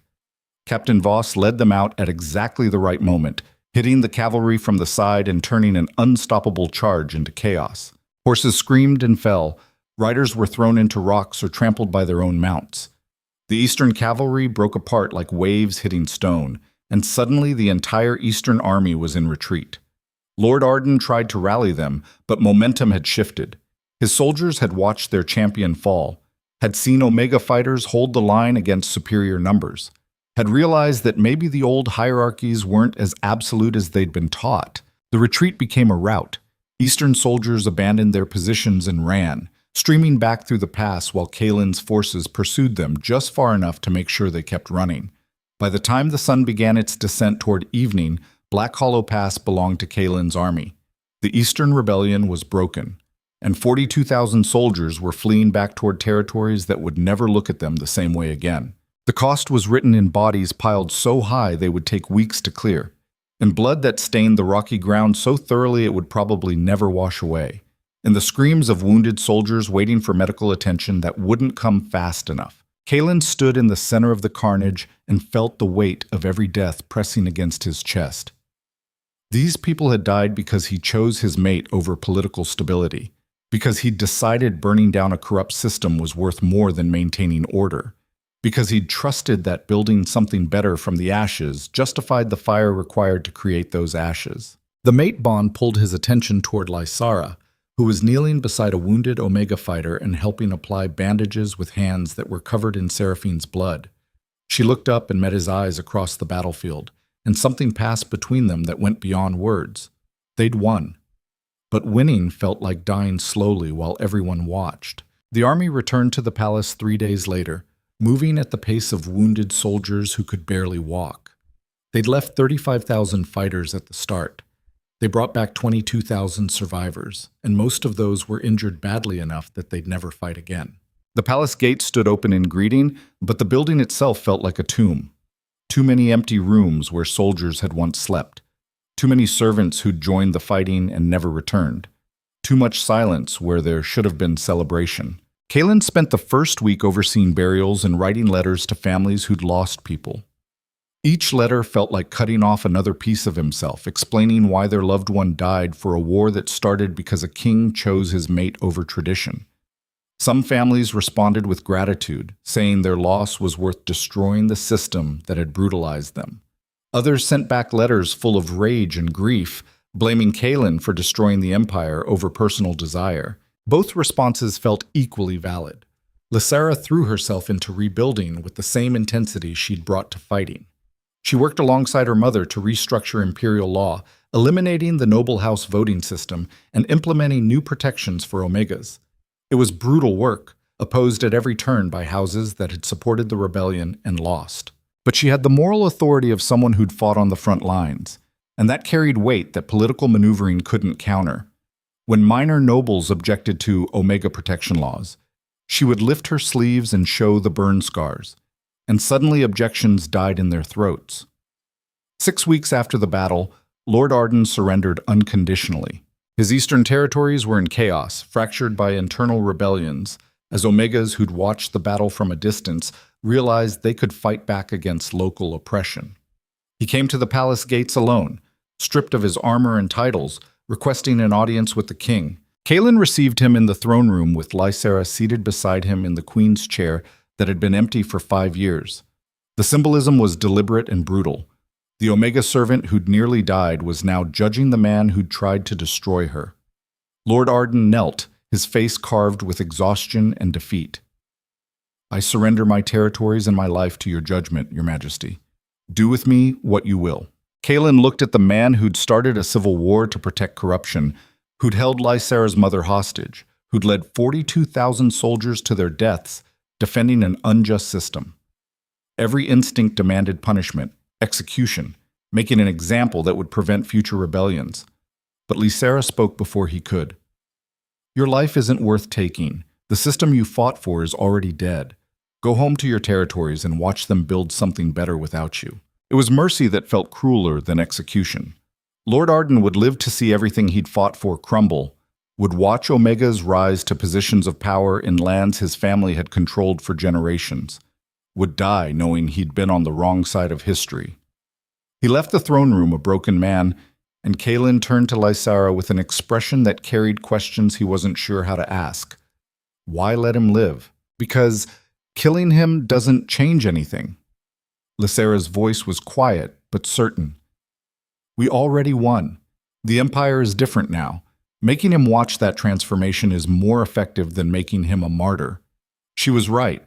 She was always right about these things, seeing political strategy with clarity that came from years of watching noble machinations from the perspective of someone they considered disposable. Kaelin reached for her hand, and the mate bond hummed between them with an intensity that had softened since the battle but never fully faded. It would always be there, connecting them on a level that bypassed choice or logic. But he'd learned something during those weeks of fighting and rebuilding. The mate bond didn't define their relationship. It was just the foundation. What they built on that foundation was entirely up to them. 3 months after the battle, on the winter solstice when snow fell soft and clean across the palace grounds, Lysara was crowned empress in a public ceremony attended by every house that had remained loyal and several that hadn't but were trying to make amends. She wore a crown that had been modified from the traditional design, simpler and lighter, made to fit someone who'd never expected to wear one. Her dress was gray silk rather than royal purple, a deliberate choice that reminded everyone she'd come from servant ranks. Kaelin watched her take the oath of office and felt something in his chest finally settle. This was what they'd been fighting for, not just her survival, but the proof that the old hierarchies were breakable, that an Omega with no bloodline could stand as empress and the empire wouldn't collapse from the audacity. The crowd erupted in cheers that echoed off the palace walls, and Lysara looked at Kaelin with an expression that carried equal parts exhaustion and triumph. They'd done it. They'd survived. And now came the harder work of living with what they'd become. That night, after ceremonies and celebrations had finally ended, Kaelin found Lysara standing on the balcony overlooking the city. Snow fell around her like stars, catching in her dark hair, and she looked more peaceful than he'd seen her since the battle. He moved to stand beside her, close enough that their shoulders touched, and for a long moment they just watched the city lights flickering through the snow. Do you regret it? Lysara asked quietly. Everything we did. Everyone who died. Do you regret choosing me over stability? The question deserved honesty, so Kaelin gave it to her. I regret every death. I regret that it had to come to war. I regret not seeing the corruption sooner and stopping it before it required this much blood. He turned to face her fully. But I don't regret choosing you. I don't regret burning down a system that was designed to destroy people like you. And I don't regret learning that real power isn't about control or domination. It's about being willing to tear everything down when the foundations are rotten. Lysara's eyes were bright with unshed tears. I spent 5 years learning how to survive by making myself invisible, by accepting that I was disposable, by never fighting back because fighting back meant dying faster. She paused, and when she continued, her voice was stronger. You taught me that survival and living are different things, that sometimes the only way to truly survive is to stop accepting what they tell you you're worth and start fighting for what you know you deserve. It was the closest thing to gratitude she'd expressed since the battle, and Kaelin understood what it cost her to say it. Acknowledging that you needed saving meant admitting you'd been broken in the first place, and Lysara had spent months refusing to see herself as broken. But broken things could heal, could become stronger in the places where they'd shattered, could transform into something more resilient than the original version. The snow fell heavier, blanketing the city in white that looked clean and peaceful. Below them, people moved through streets that were safer than they'd been in generations. Omegas walked without fear. Servants worked without expecting abuse. The empire was slowly transforming into something that resembled the ideals it had always claimed to embody. It would take years to complete that transformation, maybe decades. There would be setbacks and resistance, and moments where the old corruption tried to reassert itself. But for the first time in Valdrin history, the people fighting against that corruption had a queen who understood their struggle from the inside out, who carried burn scars as proof that the old system was designed to destroy rather than protect, who'd walked into enemy lines with a blade at her own throat and negotiated from a position of absolute desperation. That kind of leadership couldn't be learned from books or inherited through bloodlines. It came from surviving things that should have killed you and choosing to transform that survival into something larger than yourself. Kalen pulled Lysera closer, wrapping his arms around her while snow fell around them both. The mate bond pulsed between them, steady and certain, but it no longer felt like compulsion. It felt like recognition, like two people who'd found each other in the worst possible circumstances and chosen to build something better from the wreckage. "What happens now?" Lysera asked, her voice muffled against his chest. "Now we rebuild." We make sure their deaths meant something. We create the empire we promised them. And if people rebel against the changes, then we remind them what rebellion cost last time. Kalen's voice was gentle, but carried steel underneath. We won this war, Lysara, not just militarily. We won the moral argument. History will remember that we fought to destroy a corrupt system, and that matters more than any battle. She was quiet for a long moment, and when she finally spoke, her voice carried the weight of someone who'd spent months thinking about these questions.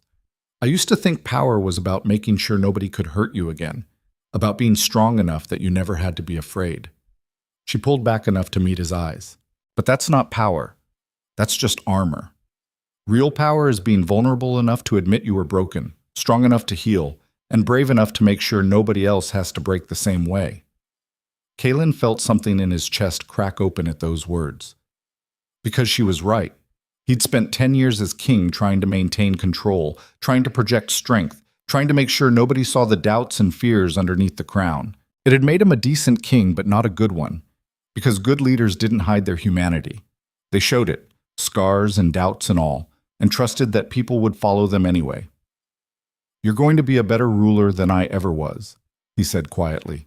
"We're going to be better together." Lysera's smile was small but genuine. That's what the mate bond actually means, isn't it? Not possession, not control, just two people who make each other stronger by refusing to let each other hide from the truth. The snow continued falling as they stood together on the balcony, the new emperor and empress of an empire that was slowly learning what it meant to value people over hierarchy. In the weeks that followed, laws were rewritten with Alara Vale's expertise guiding every change.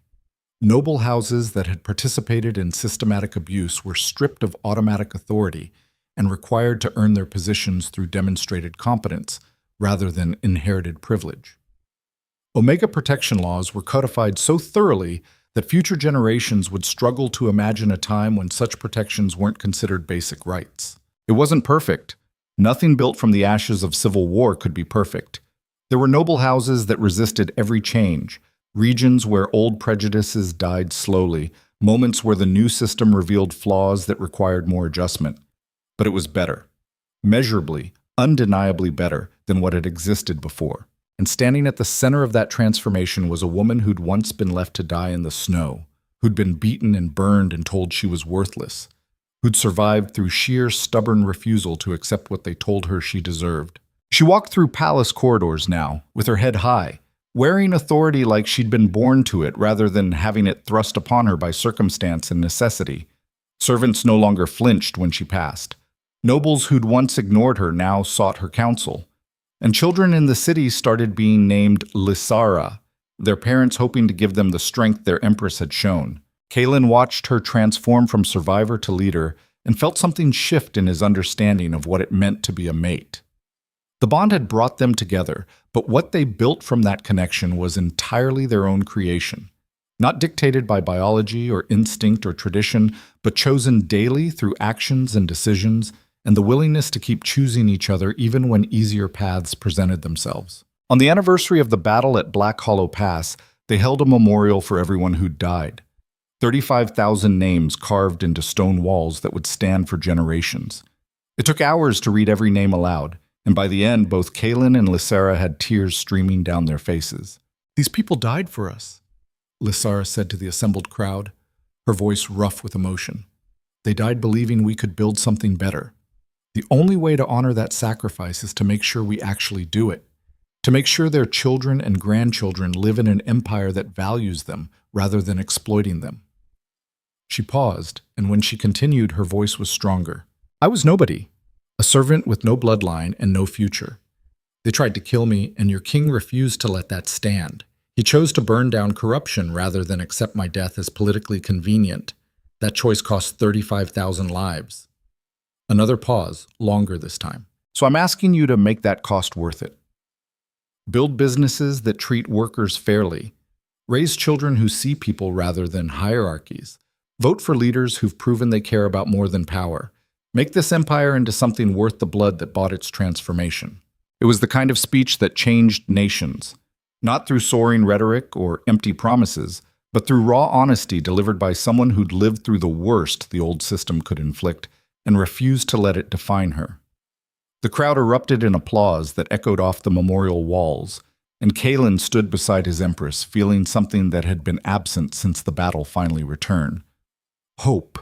Not the naive kind that assumed everything would work out perfectly, but the hard-won kind that came from looking at ruins and seeing the possibility of rebuilding, from acknowledging that transformation required sacrifice, but choosing to make that sacrifice mean something.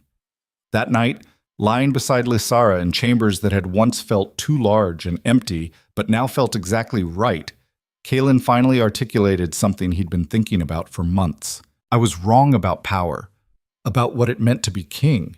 Lysara turned to face him, her dark eyes reflecting lamplight. How so? I thought strength meant never showing weakness, never admitting doubt, making decisions without letting personal feelings interfere. I thought being a good king meant treating the throne as more important than any individual, including myself. And now? Now I think real strength is admitting when the system itself is broken. Having the courage to tear it down even when rebuilding will be harder than maintaining what exists. Trusting that people are worth more than institutions, even when protecting them costs everything. He reached for her hand, threading their fingers together. You taught me that. By refusing to accept what they told you you deserved. By walking into enemy lines with a blade at your throat, because it was the only way to save your mother. By surviving 5 years of torture and coming out still believing the world could be better. Lysara was quiet for a long moment, and when she finally spoke, her voice carried the weight of someone who'd spent months thinking about the same questions from a different angle. I used to hate you, you know, before the mate bond activated, when you were just the king who walked past suffering without seeing it, who maintained order while people like me got destroyed in the shadows. The confession should have hurt, but Kaelin found he appreciated the honesty more than he feared the judgment. You were right to hate me. I was blind to suffering that was happening under my own roof. Chose political stability over investigating corruption. Let the old system continue because changing it seemed too difficult. But you changed anyway. Lysara's grip on his hand tightened. When it mattered, when the choice was between me and the Empire, you chose to burn it all down rather than sacrifice someone to maintain corrupt order. That's why I don't hate you anymore. Because you proved that even kings can learn. Even people raised to see hierarchies as natural can recognize when those hierarchies are poison. They lay together in the darkness, the mate bond humming between them with an intensity that had softened from desperation into something more sustainable. Outside, the Empire continued its slow transformation from what it had been into what it might become. It would take generations to fully purge the corruption. There would be setbacks and resistance and moments where progress felt impossible. But for the first time in Valdoran history, the people leading that transformation understood what it meant to be broken by the system, and that understanding made all the difference. Because real change didn't come from people who'd always held power deciding to share it. It came from people who'd been systematically destroyed by that power structure, refusing to accept their destruction as inevitable. Lysara had been left to die in the snow, and she'd refused. Had been tortured for 5 years, and she'd survived. Had been told she was worthless, and she'd become empress anyway. That refusal, that survival, that transformation was worth more than any battle or political victory. It was proof that the old hierarchies were lies, that worth wasn't determined by bloodlines or birth, that anyone could rise if given the chance and support to do so. And standing beside her through every step of that journey was a king who'd learned that real power wasn't about domination or control. It was about recognizing when systems were broken and having the courage to destroy them even when rebuilding meant walking through fire. The winter solstice passed, giving way to early spring. Snow melted from palace grounds, revealing gardens that had been dormant through the long cold months. And in those gardens, new growth started appearing. Small shoots pushing through dead earth, reaching towards sunlight that had seemed impossibly distant during winter's darkest days. Lysara walked through those gardens with her mother, both women quiet as they observed the transformation happening all around them. They'd spent months working together to rebuild imperial law, and the exhaustion showed in the lines around their eyes, the way they moved like people carrying impossible weight. But they'd done it. The new legal framework was in place. Omega protections were codified. The old noble house power structure had been dismantled and rebuilt from foundations that prioritized merit over inheritance. It would be tested. Systems always were. But it was a start.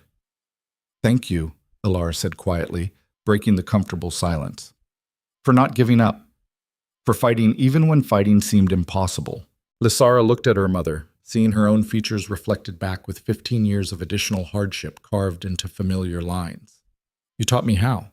By surviving the labor camps, by keeping records even when it seemed pointless, by refusing to let them break you completely." Ilara's smile was sad and proud in equal measure. "We're survivors, both of us. That's the Vale family legacy now. Not lands or titles or bloodlines, just the stubborn refusal to die when they want us to." It was the truest thing Lysara had heard in months. They were survivors, and now they were using that survival to make sure future generations didn't have to develop the same defensive skills. That night, the palace held a small private dinner. Just Kaelin, Lysara, Ilara, Thorn, and Captain Voss. The people who'd stood at the center of the transformation and paid the highest price for it. They ate in comfortable silence, nobody feeling the need to fill space with unnecessary words. They'd all seen too much, lost too much, changed too fundamentally to pretend casual conversation could bridge the gulf between who they'd been and who they'd become. But when the meal ended and people started drifting toward their quarters, Kaelin raised his glass one final time. "To everyone who died at Black Hollow Pass, may we build an empire that justifies their sacrifice." The toast was repeated by everyone present, and in that moment, Lysara felt the weight of 35,000 deaths pressing against her chest. They would carry that weight forever, would wake some nights and wonder if there had been another way, a path that didn't require so much blood, but they would carry it together. And that made all the difference. Years passed. The empire transformed slowly, incrementally, with setbacks and victories measured in legislative changes and cultural shifts rather than dramatic battles. Omega representation in government increased. Abuse cases that would have been ignored under the old system resulted in actual consequences. Children grew up learning a version of history that acknowledged the corruption of previous generations rather than glorifying it. And at the center of it all, two people who'd found each other in the worst possible circumstances continued choosing each other daily. The mate bond remained, connecting them on a level that bypassed logic, but their relationship had grown far beyond that biological foundation. They fought sometimes, disagreeing on policy or strategy or how to handle resistance from houses that still clung to old hierarchies.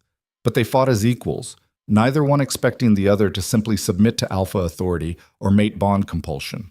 They built something together that was stronger than either could have created alone.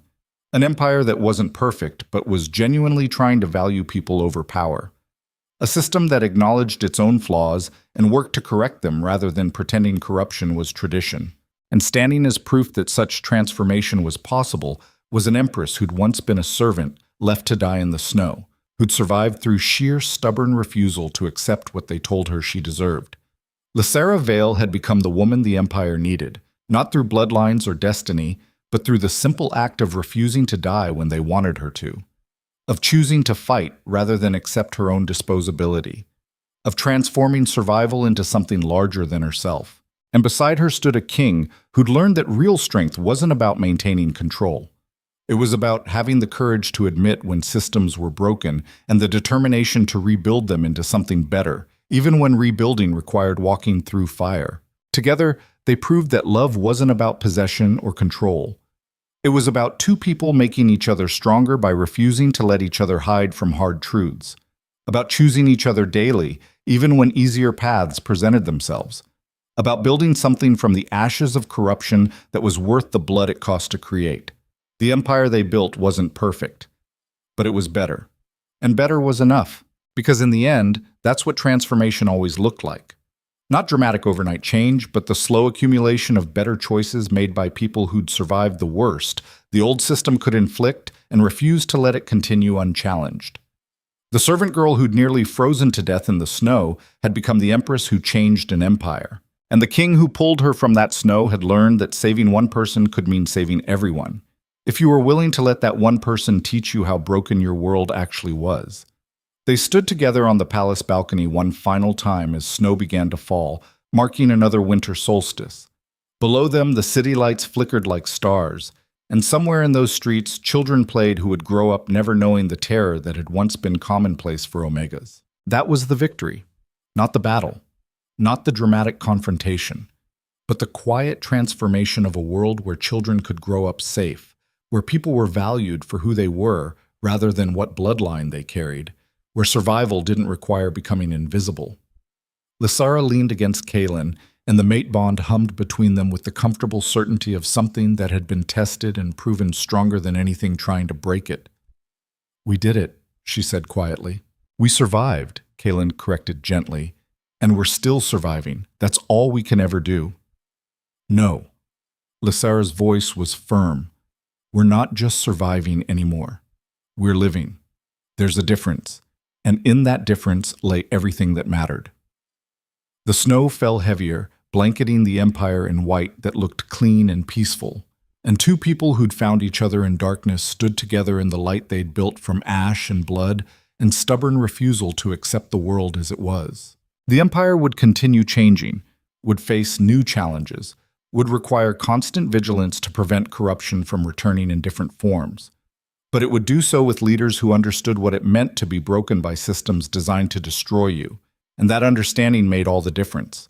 Because the most dangerous thing in any empire wasn't the people who held power.